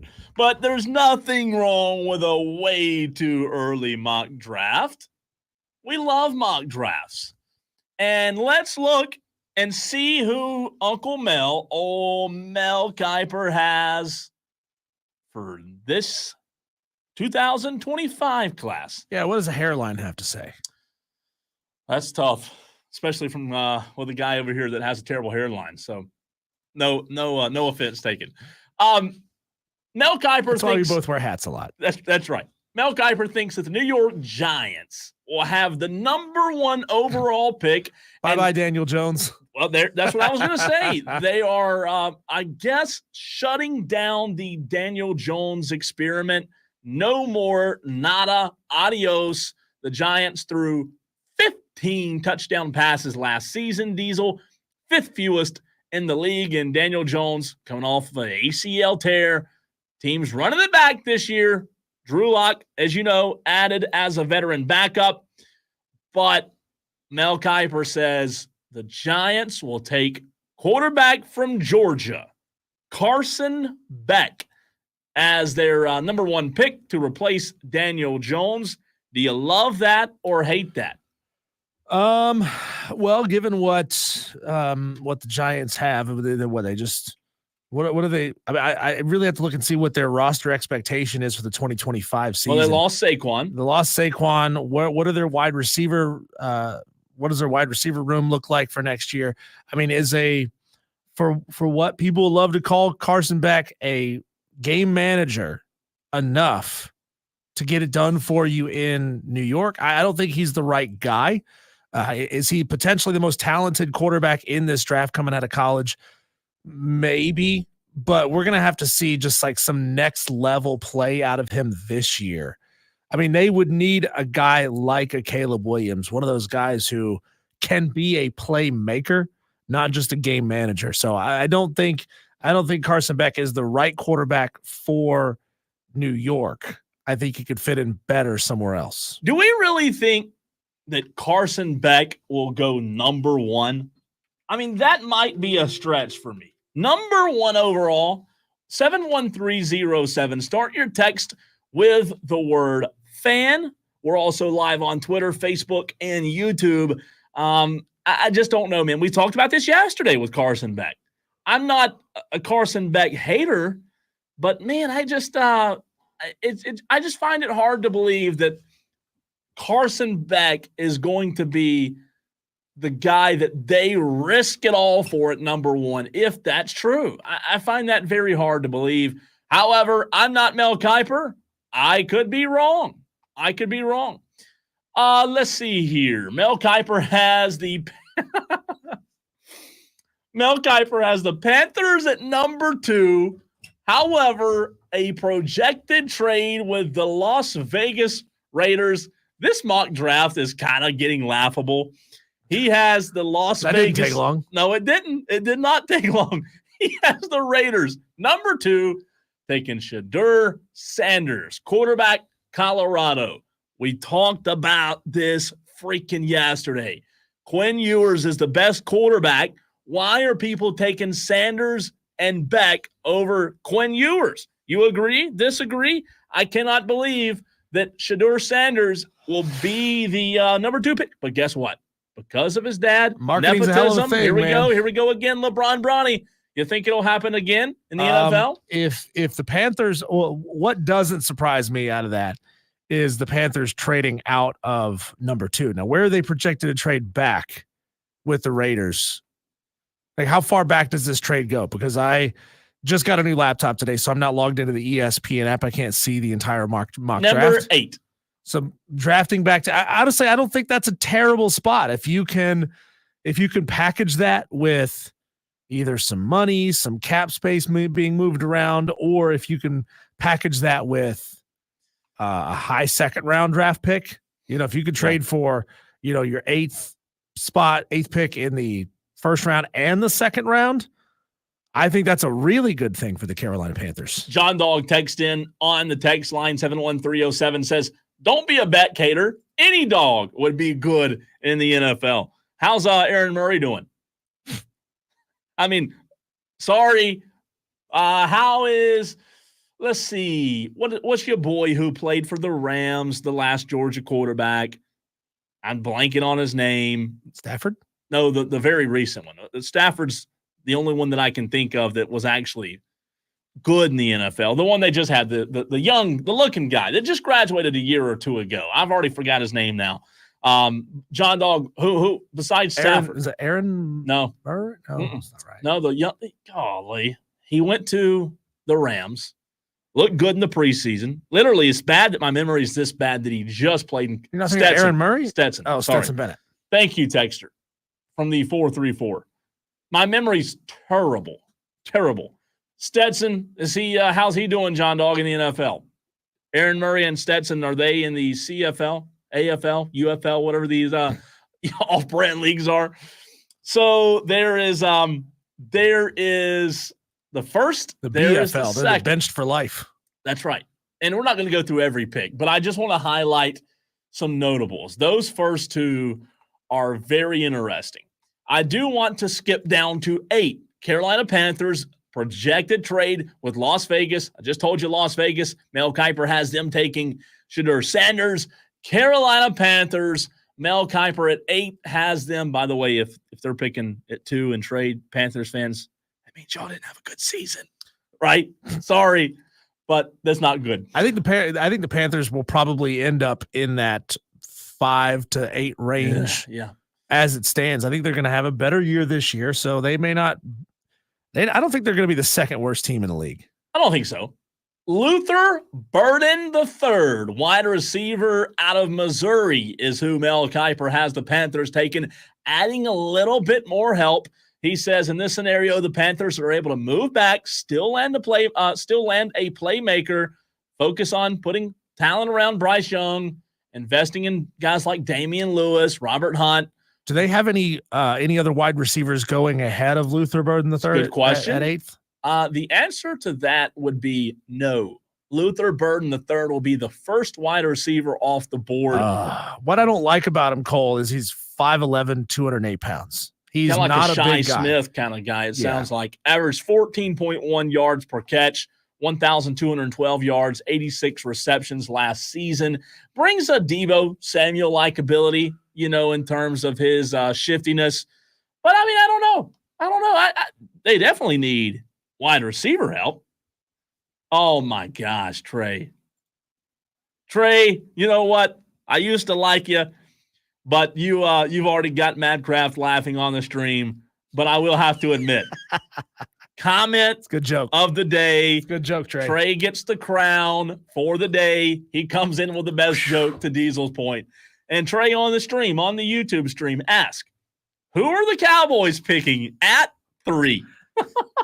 Where does Mel Trey. have them drafting? Trey, that's mean, man. That's mean. Who was it that called this on that promo? Dale. That's the best, man. Dale. What are they going to do? I'll find the Cowboys, but Diesel, notable, Mel Kiper has my favorite quarterback, Quinn Ewers, going at 10 to the New Orleans Saints. Sorry, Spencer Rattler. Oh, man. Spencer, you better hope that. Show out. Yeah, you better show out this year when you get a chance, or else it's curtains for you, pal. Ooh, man, that'd be tough for old Spencer, right?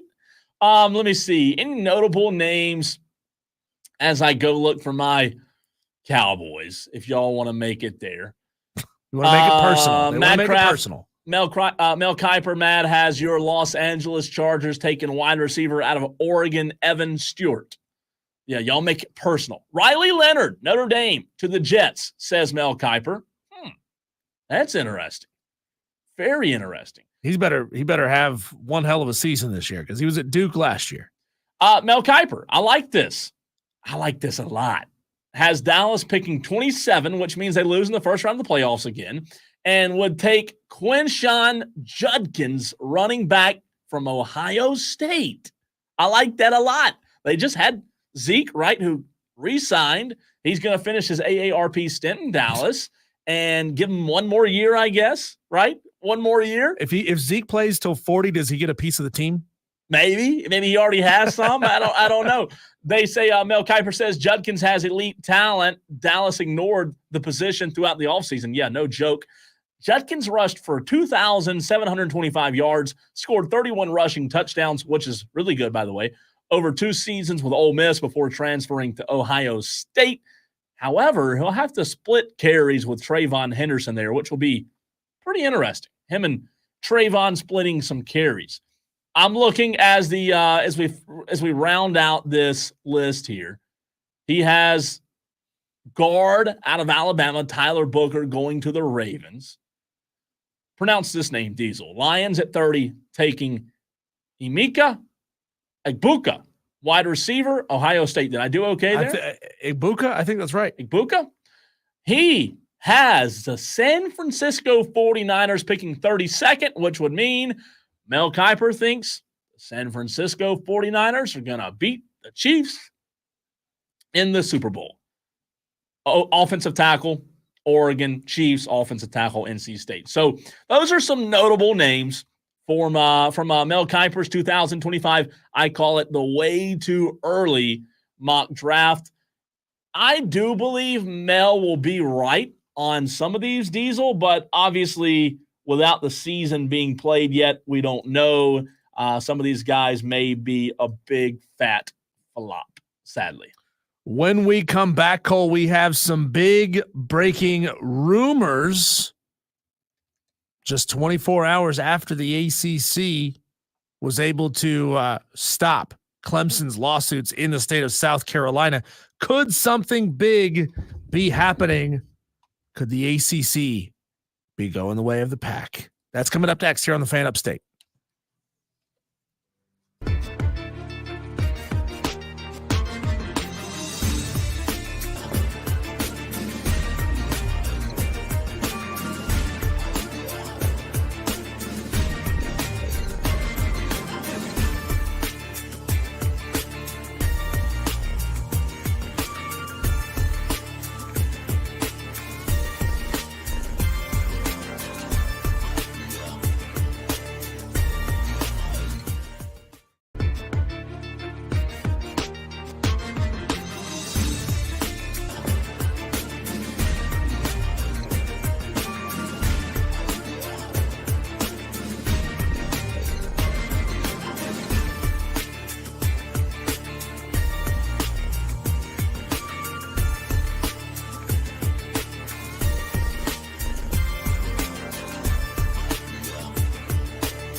want to preface this by saying I don't know how much validity there is to this. But I love because I don't want to get got by a silly internet joke. You never know what's real and what's not these days, right? But I want to present what we have heard to this point and the fact that multiple, not the most reputable, not the biggest names in sports, especially college football journalism, but some big names nonetheless have reported over the past 24 hours that there is a possibility, a very real possibility, that immediately following the lawsuit that was shut down yesterday between Clemson and the ACC, that it's very real possibility that Clemson, Florida State, and 4 other ACC schools may be headed to the Big 12. How are they going to afford this, right? We just talked about this yesterday a lot, that there's a lot of money involved. How do they get out of this? Well, Brett Yormark, commissioner of the Big 12, has been recently looking into private equity, basically selling off part of the conference to private stakeholders. And there is a ton of money at stake in this. A ton of money. I refuse to believe it. You refuse to believe it. I do. I don't know.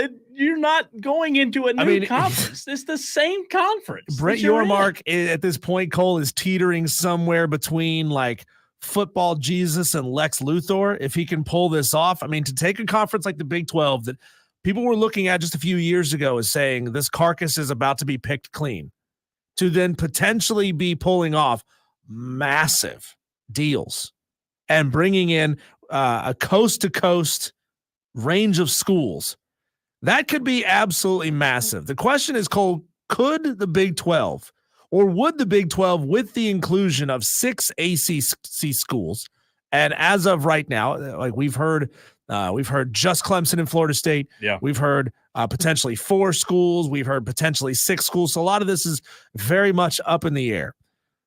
Could private equity put this kind of money into the Big 12? Well, I looked it up to see what it might cost some of these schools to get out of the ACC's grant of rights. And this is from back in December. Florida State's Board of Trustees estimated that the exit fee and forfeiture of media rights would cost Florida State $572 million to get out. Multiply that by 6. My calculator on my phone couldn't even go that high. There's not enough digits, okay?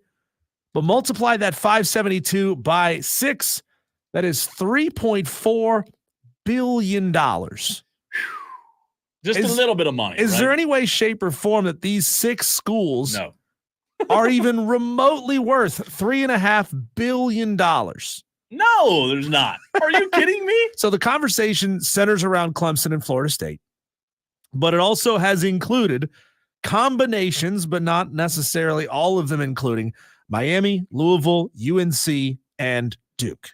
Now, Clemson and Florida State bring you the 2 biggest brands in football. Yeah. North Carolina and Duke bring you the 2 biggest brands in basketball. Miami obviously hasn't been elite on the field in those 2 sports in quite a while, but Miami is still just a gigantic brand. The oddball to me, Cole, there is Louisville. I mean, very odd. That's an oddball, but maybe you bring in Louisville because it adds some connection to West Virginia, and you don't really feel like going up into the Northeast. I mean, I could argue that Virginia is maybe more appealing, but I mean, not by much.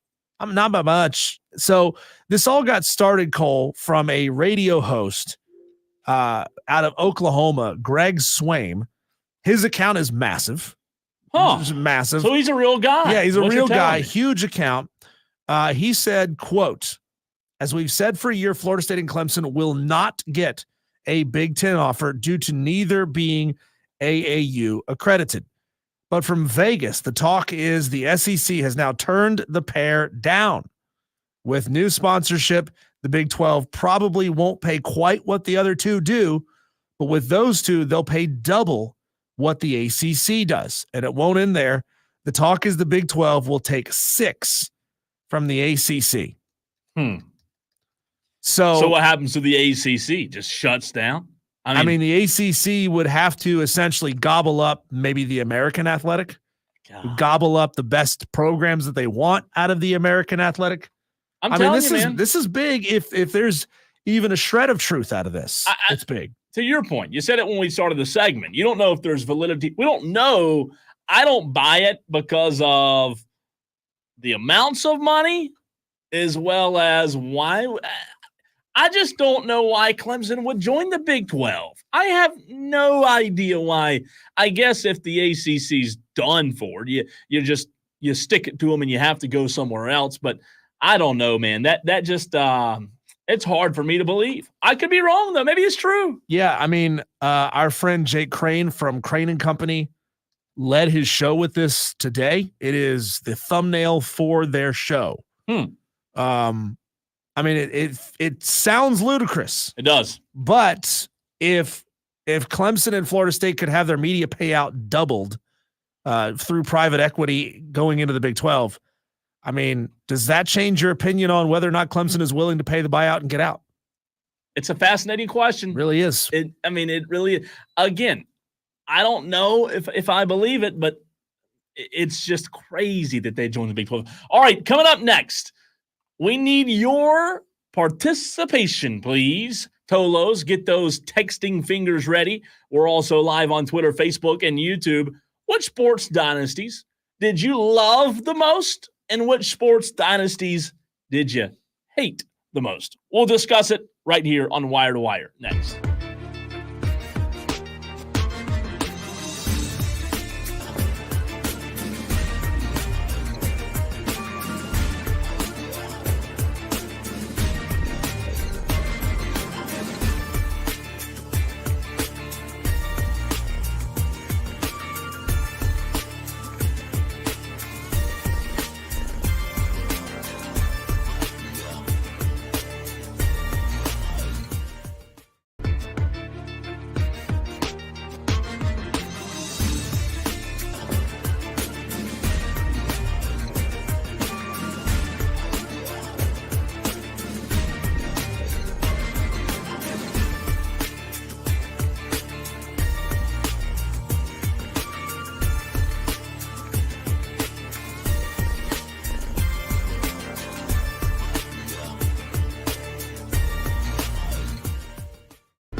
I want to preface my segment question by putting this thought out there.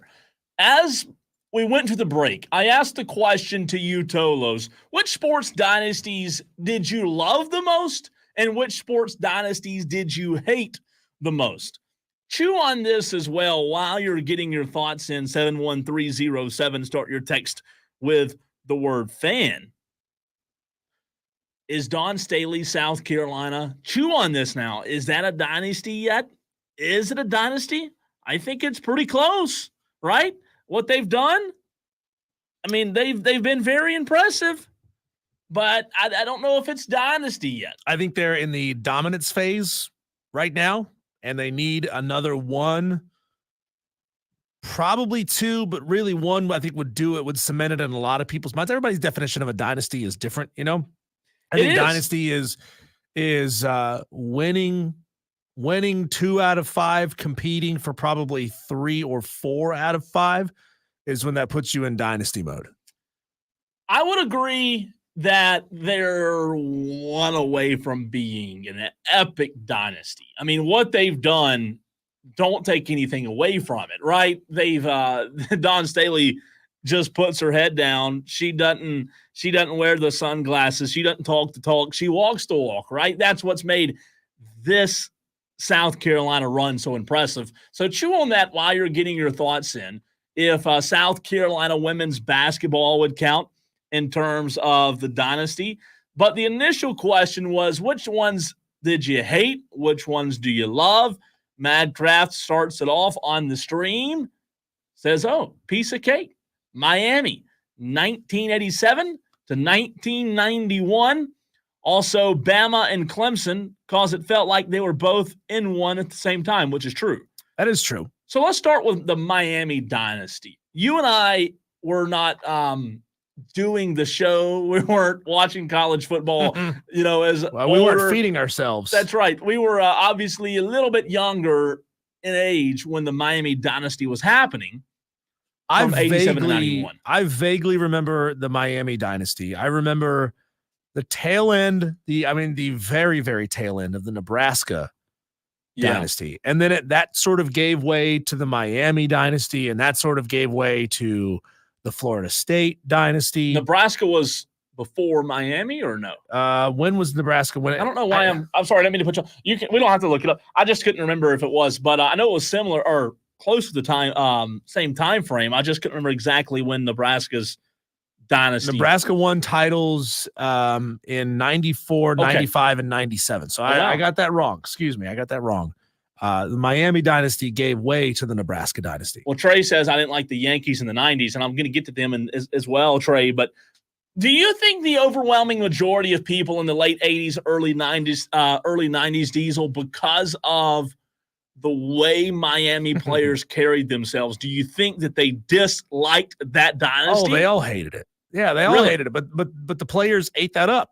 They absolutely loved it, and it's what fueled it, and it's what helped them attract a certain type of player. Now, what was fascinating, what Miami was able to achieve, was they were able to show that level of hubris, of personality, all that. They were able to attract the guys who wanted to play in that environment, and then they were able to focus them to go out and win. I don't know how they did that. Yeah, how do they do that? How do they not break out into a dance mob on the field just because that's what these players wanted to do? Like, I want to come to Miami to show off myself, not show out for the team. No, I agree with that, and I believe that the majority of people that followed college football would probably say that they were a hated dynasty. So the question is, which dynasties did you hate the most? Did you like the most? Let's bring it more recent and work our way back. Golden State Warriors run 2014, 2019. Me being a LeBron fan, I hated it because it kept LeBron from winning several titles in that time frame. Now he got a couple right during that time frame, but I hated it as a LeBron James fan. They won 3 of the last 6 in that time frame, so it was definitely a dynasty. The public perception, though, Diesel, tell me if you agree or disagree. I think the majority liked the Warriors dynasty. Yeah, I do, and there are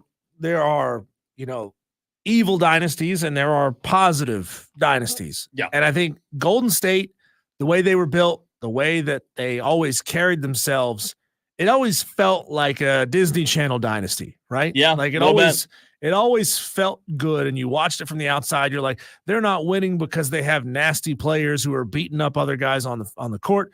Obviously, that has been sullied a little bit, the way Draymond Green has carried himself over the past couple of years. But I would put Clemson's little mini dynasty there in a very similar vein, in that, I know South Carolina fans hate Clemson's dynasty. I know other ACC fans probably hate Clemson's dynasty, but the way it's perceived nationally was that it was all done above board with positivity, again, very Disney Channel with its and it was presentation. Organic, right? Yeah. That helped a lot. I think it being organic and those being the Golden State guys that got drafted, Steph Curry being likable had a lot to do with that, Diesel. People could relate to Steph Curry. He was a short, whitish guy, right? They could relate to him. He loved everybody. He was super nice, genuine. As you said, that's kind of the mantra the team had. So I would say that was more of a loved dynasty. Now, the only thing I'd argue is the years Kevin Durant joined, maybe you could argue that it changed it a little bit. Really, I think you could a little bit. Yeah, I mean, I think that people will look at it and say Kevin Durant joining the team sort of cheapened the dynasty. It's like they added this elite player to ensure that they would keep winning. And that's your job, right? I mean, fans can hate that if they want to, but it is a team's job to keep winning. Like, sure, nobody's ever satisfied in sports. Nobody wins one title and say, okay, we're done. We're good. We're done. We don't need to win anymore. That's not how it works. Yeah. So they did what they needed to do. And people wanted them, I'm sure, to go draft somebody and turn them into the next Kevin Durant, right? And do it organically that way. And it's interesting how those things always sort of turn, right? People loved the team ups until they stopped loving the team ups. And then now we hate the team ups. We want these teams to be built organically, which is kind of where we are back to being right now. John Dog chimes in on the text line, says, I hated the Miami dynasty. Love the up-and-coming Bulldog dynasty.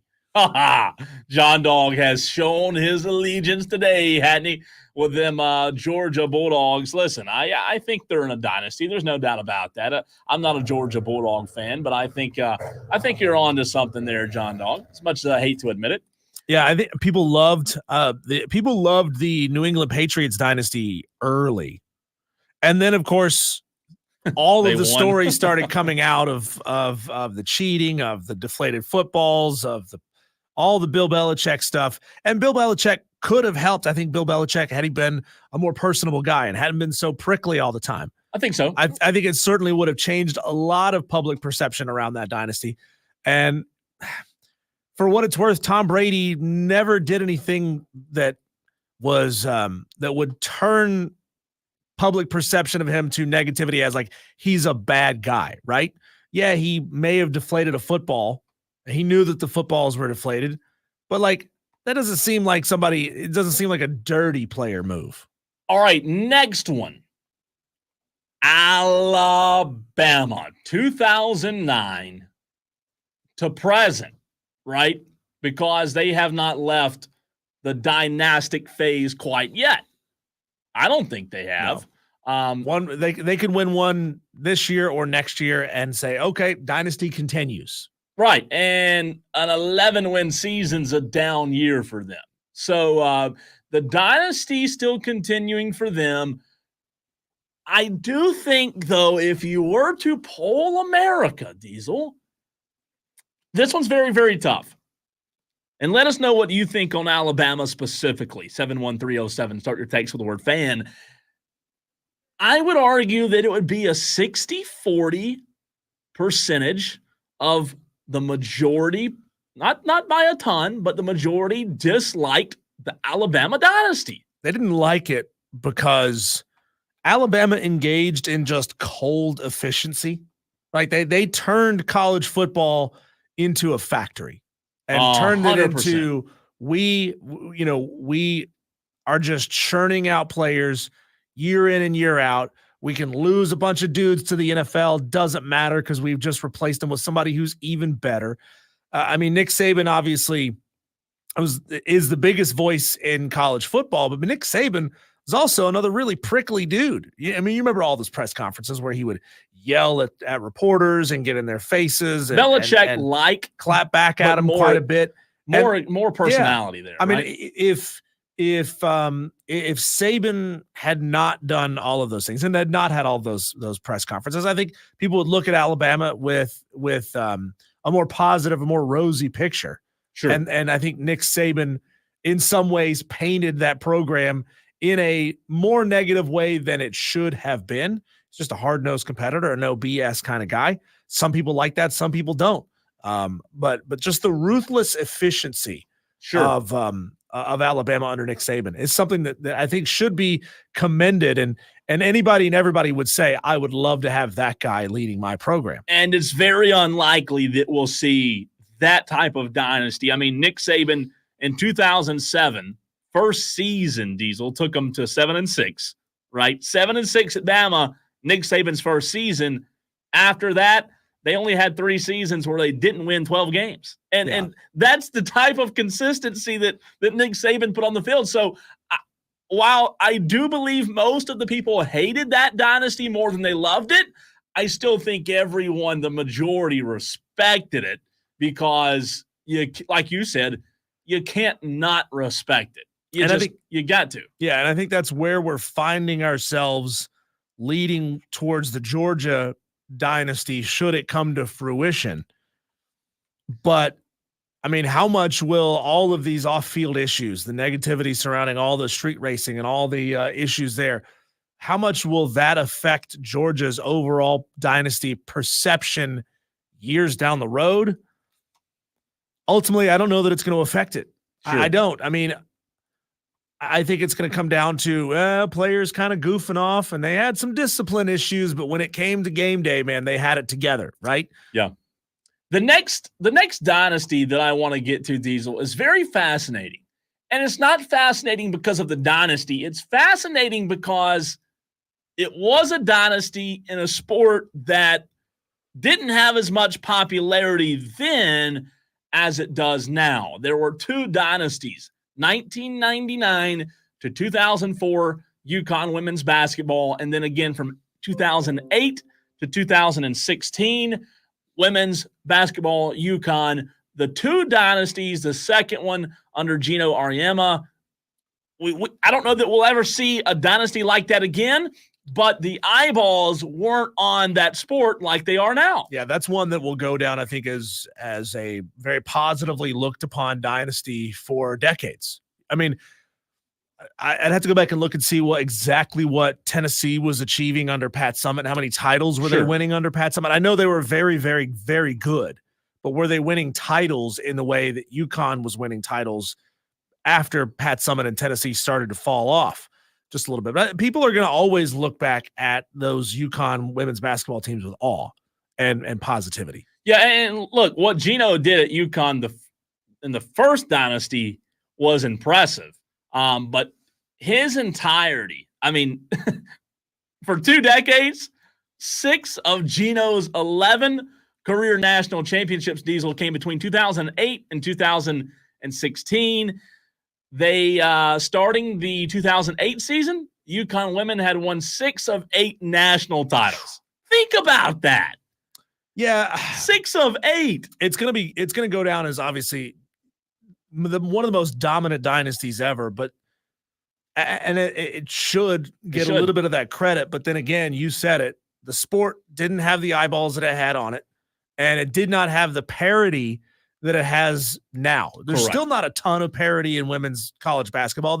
It's building into a decent amount of parity to where you have potentially 10, 12 teams in a year in a given season that could go out and win it. And, it almost feels like you have, 5 or 6 different little mini dynasties all happening at the same time. You got UConn happening. You got South Carolina happening. You got Iowa happening. And I'm not thinking that Iowa's going to fall off a ton now that Caitlin Clark's gone.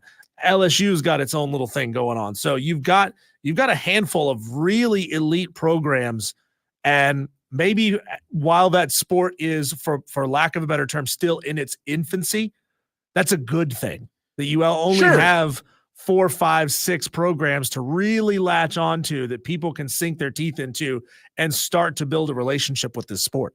If you want to answer the original question that I posed, Diesel, about South Carolina, Dawn Staley being a dynasty, and you look at what she's done compared to Gino, some may say, well, South Carolina's not a dynasty. It is right there in, the hurricane forms on the coast, and you can see it getting right to the coast, and it starts to form and look like a hurricane. That's where South Carolina is, but Gino's just already went through and torn down everything. Yeah. Because he went 111 games in a row, right? 3 or 4 of those years, they had unbeaten seasons. It's something that we will never see again. And to your point, with women's basketball being better than it's ever been, there's more parity. NIL could change a lot of things. I just don't see. I think that's the dynasty I would put up against Tom Brady and the Patriots. I'm going to say, and this one may be a little bit controversial, I'm going to say that what North Carolina did under Dean Smith was not necessarily a dynasty. He only won 2 national championships. He was as elite gets, right? He was a fantastic coach with just an absolutely insane coaching record. Yeah, I agree with you there. But I wouldn't put North Carolina in the dynasty conversation just because they didn't win enough titles. No, 2 probably wouldn't be. Same thing with Clemson. 77.6% winning percentage. He was absolutely fantastic. I mean, it's very similar to Clemson football, kind of, 2 titles. To answer your question about Pat Summitt, Diesel in 95. So the Tennessee women's basketball dynasty, 95 to 98, again, won a ton of eyeballs. I would still think that, to answer the question, people loved it because it helped the game grow. She was kind of like the foundation, right? They lost a championship to Connecticut in 95. And then after that, Tennessee responded by ripping off 3 straight national championships, undefeated in 97. And what Pat Summitt did there, you're right. It was historic. It just didn't have the longevity that Gino had at UConn. And it's hard to look to keep it right there in the state of North Carolina. You look back at what Duke accomplished under Coach Krzyzewski. They won 5 national titles under Mike Krzyzewski. They went to a ton. They won 5 total? They won 5 total. Now, that's over a long period of time. Stretching from 1990 through 2014-15. So that's a long – yeah, I mean, I don't consider that and that's the thing is, so they won a title in 1990 and 1991, and they didn't win another one until the year 2000. So that's 9 years between titles. And then they didn't win another one until 2009, which is another 9 years between titles. And then it was 2014, so 5 years. And 14 is their last one. Correct. So, I mean, that is just a ridiculous amount of sustained excellence over that course of time. But it's hard to call Duke basketball a dynasty, especially when you compare it to, back-to-back titles, 3-peat titles, things like that we're seeing in a lot of sports. John Shire's incredible. I love what he's doing. I just don't know that when you haven't won a championship in 10 years, I don't know that you can consider yourself a dynasty. The only other ones that I want to point out, what a lot of people don't realize with Tom Brady and the Patriots you brought up earlier, Tom Brady really had 2 dynasties in New England broken up, which is even more impressive. And then the Cowboys dynasty of the 90s, which I jinxed because after I was born, they never won another one and still haven't in 28 years. So I think people liked the Cowboys dynasty. That's where they kind of got their claim to fame, right? Being America's team, but I jinxed it. I was born. When we come back, Cole, let's replay our conversation from earlier in the show with Shane Connuck of the Charlotte Observer. He covers NASCAR. We got into a lot of different things with him, a lot of stuff about the Chicago race, the Pocono race coming up, and the electrification of NASCAR. That's next on the Fan Upstate.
Your cashback match has inspired me. Great. We love doubling the cashback you earn at the end of your first year. I'm doubling everything now. I'm double dating. I'm double dipping. Discover Cashback Match.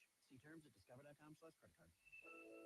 Earlier this morning on what I think was another excellent edition of the Rob Brown Show, I gave you a list of Super Bowl contenders I think might take a step back in 2024. On tomorrow's show, we flip the script. I'll give you a list of teams I think could jump up and surprise some folks, a la last year's Houston Texans. Plus, we'll take a look at the Atlanta Braves. A couple of games left against Arizona, 3 against San Diego, and then it's time for the All-Star break. So, which moves should Alex Anthopoulos be making? That's tomorrow on the Rob Brown Show, 6 to 10 a.m. on the Fan Upstate.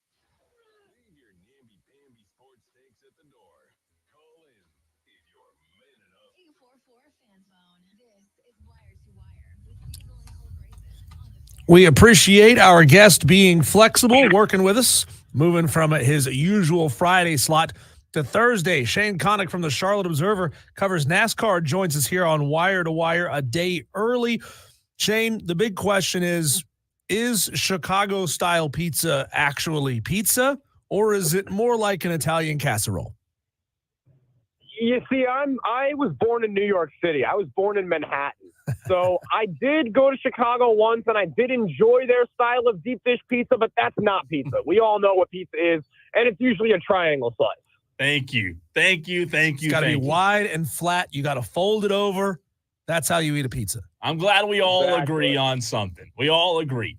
Shane, you know that I was not very impressed with what I saw last week. You know, I've had people tell me, well, you got to go there. You got to get new eyes on the sport. And, you know, I want to hear your thoughts on what you thought of the Chicago race last weekend, the street course, if you will. It just didn't move the meter for me. We spent all day on Friday on a sunny day, and cars were kind of there, getting there. Saturday, sunny, beautiful day. We have some cars there. We have an Xfinity race. We have qualifying. And then on Sunday, a beautiful day on the day of the Cup race. Are we going to have a night race? No, we can't. We don't have lights. Are we going to have a race really early in the day, usual time? No. We have to have concerts all day. So then eventually we run this race, started right as the rain comes, and then do everything we can to squeeze in a shortened race in which Alex Bowman won, deserving winner, but we're prioritizing the other events. We're prioritizing bringing people to Chicago, not necessarily for the racing itself. Yeah, Shane, doing a race there at all feels like a marketing attempt. And we've talked about that a lot when we bring you on the show. I wonder, what is NASCAR doing during the week? I'm not talking about qualifying. I'm not talking about testing. I'm not talking about drivers doing their own podcasts. Is NASCAR doing anything to market itself during the week? Because it feels like ultimately NASCAR is a 1 out of 7 day news cycle, and then it's gone, right? We're not talking about it again for another week, at least staying within the same series. Are they doing anything to put their drivers' faces out there to people all over social media, all over ESPN, where you need to be if you want new people to pay attention to your sport? They are, but it feels like everything is just ultimately an attempt to, okay, we're NASCAR. These are a couple guys. This is what it is, and we're here. And it's not as much of that real making people feel connected to a particular driver or make people feel like they could be a fan of the sport. It's more like, hey, the sport exists.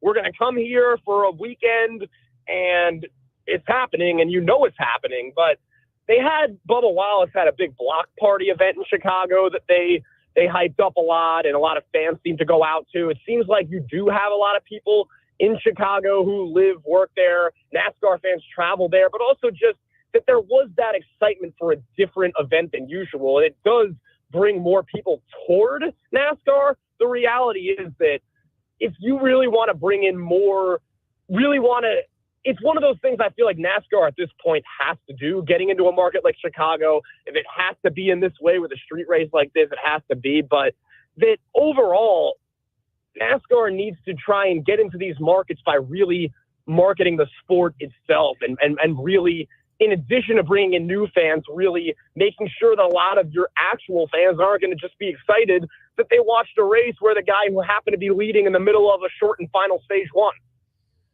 Shane Connuck of the Charlotte Observer joining us on Wire to Wire right here on the Fan Upstate. Shane, it was fascinating. The race lasted so long they had to put a timer on the race, and the race ended on a timer this past Sunday. But, man, Alex Bowman, who did win, he needed that one, didn't he? He sure did, and that race did end on a timer. People talk about that, but that was the epitome of sometimes you just don't know what NASCAR is going to decide to do, and sometimes it's, all right, we'll just throw a timer in here now. But Alex Bowman had a streak where I think it was about 8 or 9 straight top 10 finishes. The Hendrick Motorsports driver has been a strong driver this whole year. You look at a guy like Chase Elliott. We talked about this a bit last week. Chase Elliott is second in the points. He's one of the top drivers this year. He has won this year, but still, he has one singular win. Other drivers might eventually get that win, like even a Tyler Reddick, and you look at them like, oh, obviously he's the top driver in every sense. And so the fact that you get certain, again, a guy like Alex Bowman now has one win this year. He'll be in the playoffs. But again, does that really change much about Alex Bowman? He had already been one of the top drivers in the series this year. But still, you need a win to make it to the playoffs. And the Chicago street race and everything that happened allowed the 48 car to get that win. Shane, forgive my ignorance here. What happens now that this street race in Chicago has happened multiple times? I don't know if the plan is to keep it going. But what happens with Chicagoland Speedway just outside of Chicago? Are they essentially eliminating that track, or is it something that's just going to cycle in every couple of years? Yeah, so everything that it seems like is that they want to continue the Chicago street race for at least into next year. Chicagoland Speedway, though, gets a lot of talk from a lot of the race fans because, if you're thinking about going to Chicago, going to that area, people are race fans, they remember the Chicagoland Speedway. And so because of that, why would you necessarily have to do a street course? And again, that talk comes up a lot. So I think that NASCAR could end up deciding to, I think, first of all, it's going to go back to the street course at least next year. But beyond that, hopefully NASCAR can find a way to get into other markets, not just Chicago, and then revive the Chicagoland Speedway. And I think that would be the perfect way to bring some of those new fans from Chicago alongside a lot of the traditional race fans who remember going there. Shane, I want to pull up a screenshot that I have of the average viewership. Our morning show, Rob Brown, he was talking about the viewership of NASCAR this morning. And from 2015, where it was an average of 5.1 million viewers per race, to 2023, where it dropped to 2.86. I'm not going to ask you to put a finger on why there was a significant drop from 2015 to 2023, but what I do want to ask you about is 23 to 24, 2.86 million in 23 to 3.85, a significant jump from last year. What does Shane Connuck think the reason is for that?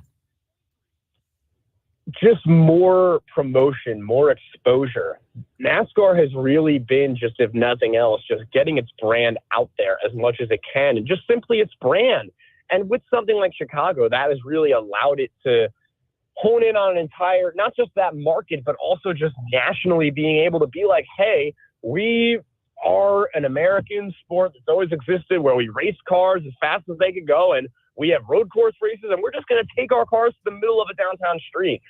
All of that, the more and more that just gets talked about, the more and more that's going to lead to slight increases in viewership. And now we're getting to a point when NASCAR is getting to have as many of its longtime fans at least somewhat interested, and then bringing in those new viewers alongside of them. Shane Connuck from the Charlotte Observer joins us here on Wire to Wire with Diesel and Cole Bryson. NASCAR is headed towards electrification, for better or worse, Shane. They unveiled the new ABB NASCAR EV prototype at Chicago. NASCAR officials have said they really want to push to be out ahead of this technological shift. We know that the public has extremely mixed feelings about EVs. So what's NASCAR's plan A to combat that sort of negative opinion around EVs, and How do we see this thing roll out? I mean, it seems unfair to have both electric and gas-powered vehicles on the same track at the same time, but it may be a great way to sort of prove a point in a Rocky Balboa versus Thunder Lips match, right? Yeah. Yeah, and I think the way NASCAR is doing it, we don't really know exactly what their plans will be in terms of having an electric vehicle series at some point down the road, but everything it seems like is that those are the plans. NASCAR, for a long time, before they rolled out that ABB vehicle in Chicago, NASCAR has been privately promoting the electric vehicle for a while. Not, like you said, the innovation, how cars are starting to evolve, but it's interesting because of how it becomes known that if you're at a race, you hear the engines fire and you hear all of that. And a big thing with these electric vehicles is that they don't sound nearly as loud as typical cars do. And so there are a lot of unknowns there, but it does feel like NASCAR, everything it does is trying to be innovative. And it knows that that is the future of how cars are going to be, and that being the premier series of stock car racing, that's how it's going to have to evolve. So it's been working on developing that car for a long time. It was actually going to bring that car out onto the track at the Busch Light Clash, I believe, this year, earlier in March or February, but it was not able to for some reason. So it was finally able to unveil the car so we could see it, but a lot more to go, probably potentially years and years until we even think about having an electric series. But NASCAR developed the vehicle, and it's going to figure out a way to innovate the sport eventually. Yeah, that's great. Have the electric car ready for when you go to these big cities. That way, when they ban fuel, you'll have your electric series to go to. I think that's a fantastic idea to grow the sport of NASCAR. Shane, when you look at Pocono this weekend, the Great American Getaway 400 presented by Vista PA. I feel like we're kind of getting to some college bowl games with the links of these names. But, we're getting to the point now where August will be here before you know it. And then the playoffs, the round of 16 starts 8th of September. Not a lot of racing left. I want to know from you, is there a guy like a Chris Buescher or someone else that you think, now that we're only getting, looking at the schedule, 3, 4, 5, 6 more regular season races, the pressure starting to mount for Buescher, in my opinion, but who else comes to mind for you? Buescher, absolutely. And we talked about this throughout the year, but after Darlington, Buescher knew it wasn't just Darlington, but there were so many chances already this year when he easily could have gotten the 17 to victory lane, didn't.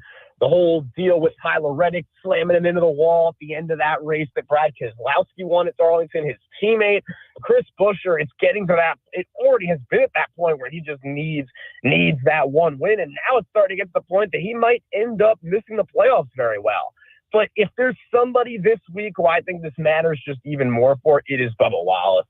Bubba this year has had strong runs throughout the year, has put together top 5, top 10 finishes, but just has not been able to get to victory lane. I don't think it's had a P2, P3 yet. Just for a driver who is not somebody who didn't win a race last year but made the playoffs for the first time in his career, it really is getting to the point when Bubba's going to need a chance to get that one win. And with those 2311 Toyota Camrys, they're fast almost everywhere they go, and it feels like there's a shot, not just with Tyler Reddick, it's just having that one win. And so I think for guys like Bubba, guys like Buescher, then you even look into the Chase Briscoes of the world who are potentially along that cut line. You look into even a guy like Kyle Busch. At the end of the day, for as poorly as Kyle Busch has been running this year in the RCR 8 car, that he still is one win away like everybody else from making it into the playoffs. And Kyle Busch, when he runs well, he's not too far from victory lane. So we're getting to that point in the season now with another new winner in Alex Bowman. Wins are all the more important. And with the regular season coming down to the wire, you look at guys like Busch or look at guys like Bubba. And either way, you could look at all those guys and then somebody else could just end up in victory lane and complicate everything. Shane, apologies for the pun, but Toyota has basically been lapping the field at Pocono over the past decade. 8 of the last 11 races at Pocono, they've won. Do manufacturers really dial in on individual tracks to the point where Chevy teams and Ford teams are feeling pressure from their higher up saying, hey, you've got to do something to end Toyota's dominance at Pocono, or is it kind of just it's a season-long thing, win where you can win? Win where you can win, but at the same time, you look at a track like Pocono that has been so kind to guys like Denny Hamlin and other Toyota drivers, and you don't want to mess up any opportunity that you have, especially when you look at how many races certain cars win, or you look at the fact that Fords don't get as many regular season wins. I mean, certain tracks that might cater better to those drivers. It is something that you're always thinking about, which you always want to get wins wherever you can get them. But if there's a track like Pocono where Toyota continues to find guys getting the victory lane, whether it's Hamlin, whether it's Truex, you want to look at a guy like Ty Gibbs and be like, hey, you still haven't, you're another guy who hasn't won yet this year. Maybe that's a place where you can get the 54 to victory lane for the first time. Shane, my last question for you. Over the last few years, we've seen a good number of drivers change teams, right? Go from this team to that team. In your opinion, Shane, what driver stands out the most to you as the one who made the biggest mistake and hurt his career by changing teams in recent years? Right now, I would say Kyle Busch, because Kyle Busch is a top driver in this series in every respect. He has aside from anything else, he has the personality, he has the name, and he's won the championship twice. Since he has gone to RCR and has been driving the A car for Richard Childress, he has yet to even put together an exciting playoff run. And it's like every week, if he is in contention, it's because, Kyle Busch happened to be in contention today. And if he's not, we're all sitting there like, why is he running in 25th? And he's getting that just annoyed himself. And you begs the question of how fast are those RCR Chevys in 2024? Austin Dillon, you could say whatever, he's Richard Childress' grandson. He's been driving the car and had the triumph at Daytona now 6 years ago. But Kyle Busch, for a driver who seems to have the talent, skill, reputation that he does, just has not been able to even be in the top half of drivers consistently for a guy who was a two-time champion. So I would say that of a lot of these guys move around. They end up in cars that seem a little bit faster, a little bit slower. They seem to win a little bit more. It feels like there's no move that was made like the move that Kyle Busch did that just led from him going to being a two-time champion to being a driver who we're excited if he has a top 10 finish. Shane, great stuff as always. I know we tell you a lot, but we really do appreciate you taking time to join us. Normally on Fridays, but this week on Thursday, you do a fantastic job, and we'll talk to you next week, my friend. Thanks so much, guys. It's always fun to talk with you guys. And Cole, hope to see you soon. Absolutely. I'm telling you, I'm going to make my way up to Charlotte very soon. You have my word. If it doesn't happen, just next time I ask you to come on, just say no, okay?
fingers and say, I can do that. You're listening.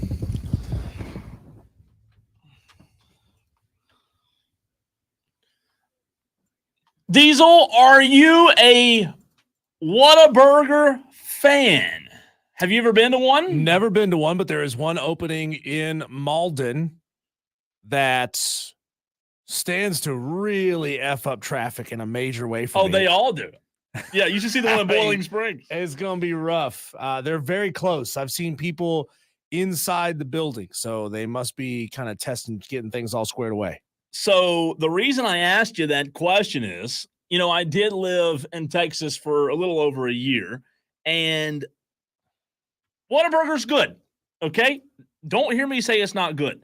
If you want a good cheeseburger that's consistent and you want it quick, compare it to a fast food, like it's faster than Five Guys. Yeah. It's like a drive-through. I'd say it's burger. comparable to Culver's, maybe?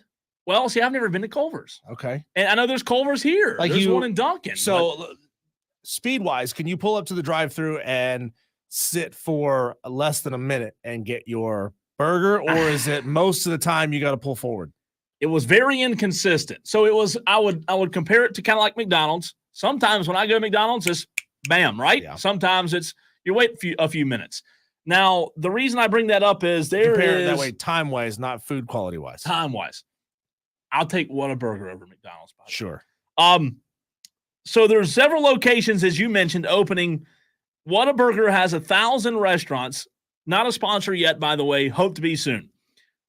1,000 restaurants across 15 states. South Carolina will be the 16th state the Whataburger is in. The Boiling Springs Whataburger will be the first one in the state to open. So Boiling Springs finally has something good they can say. The first Whataburger, first cookout. The Boiling Springs Whataburger will be doing the family and friends opening tonight. I guess if you know somebody, you go eat. I don't know how you stop people from coming in. Say, hey, I'm a friend. Yeah, I know that guy. I know Bill. I know the guy cooking back there. Yeah. And then they officially open on Monday.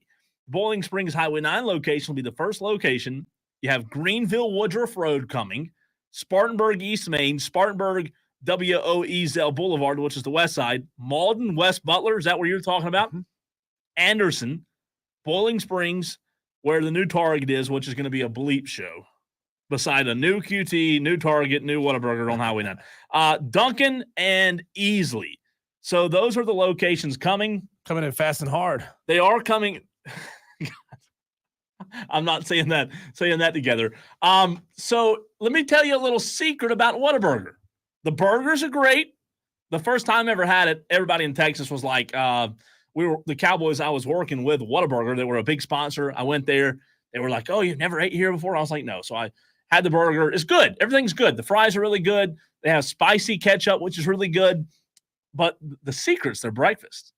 Their breakfast is really good. Really? They have two things that are really good. I'll have to put you on them if your Malden location opens and you want to get the breakfast to try.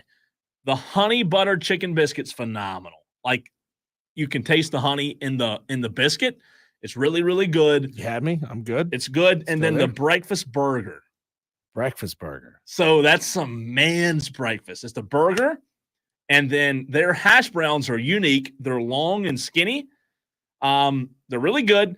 The burger comes with hash browns, egg, bacon, cheese, burger, regular burger, whatever else you want on it. Oh, God. It's so good. Sounds so good.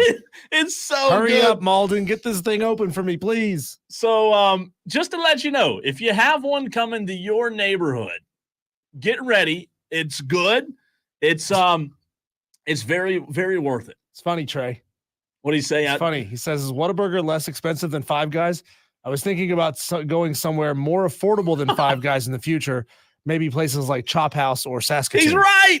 I complain about the same thing. I love Five Guys, but I have to go get a loan to eat. You guys go get your garbage tier, crappy Big Mac cheeseburgers. I'll eat a Big Mac.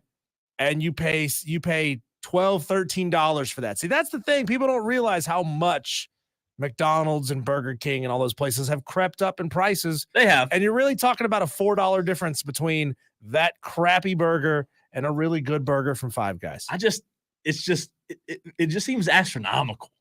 It does. The price. Nobody likes spending $16, $17, $18 on lunch. Not on a burger. That's not a good feeling. But then you taste it and you're like, you know what? It's good. It's a tasty burger. It's definitely good. Wesley says this is the greatest news for the Spartan Burgers. Well, you know what? Maybe they need to look into a little bit of a partnership there with the Spartan Burgers and Whataburger. But if you have not tried it, again, the Boiling Springs location will be the first location in the upstate, or in the state, regardless of what people tell you. Oh, there used to be one in Columbia. No, this is the first one Whataburger's ever put in South Carolina. Look it up. It's not bad at all. It's really not bad. And they have good choices. I'm excited. Are you when a new restaurant like this opens and everybody flocks to it, do you flock to it early as well? Or do you wait for the hype to die down? Maybe that could be a 5 o'clock fight for tomorrow. That's a good one. So I won't answer then. Hey, don't answer. We're going to put that on the 5 o'clock fight for tomorrow. So you Tolos be thinking about it. Because, there's a lot of these restaurants all popping up all over the place. They're building them like crazy everywhere. Oh, they're everywhere. Like Monday is when the one in Boiling Springs where I live opens. And I can assure you that my diet that I've been very good on lately might get ruined on Monday for breakfast and lunch.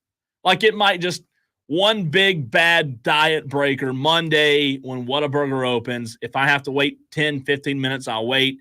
They've been training forever. Hopefully they've got it all down to a science, but I'm ready for some Whataburger, man. I cannot wait.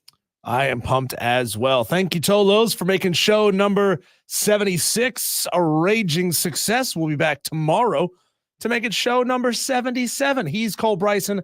I'm Diesel. You're the Tolos. That means turn it on and leave it on. Remember, you can always watch this show again on YouTube. You can find it on the Odyssey app as well in audio form. Thanks for listening. Catch you tomorrow on the Fan Upstate.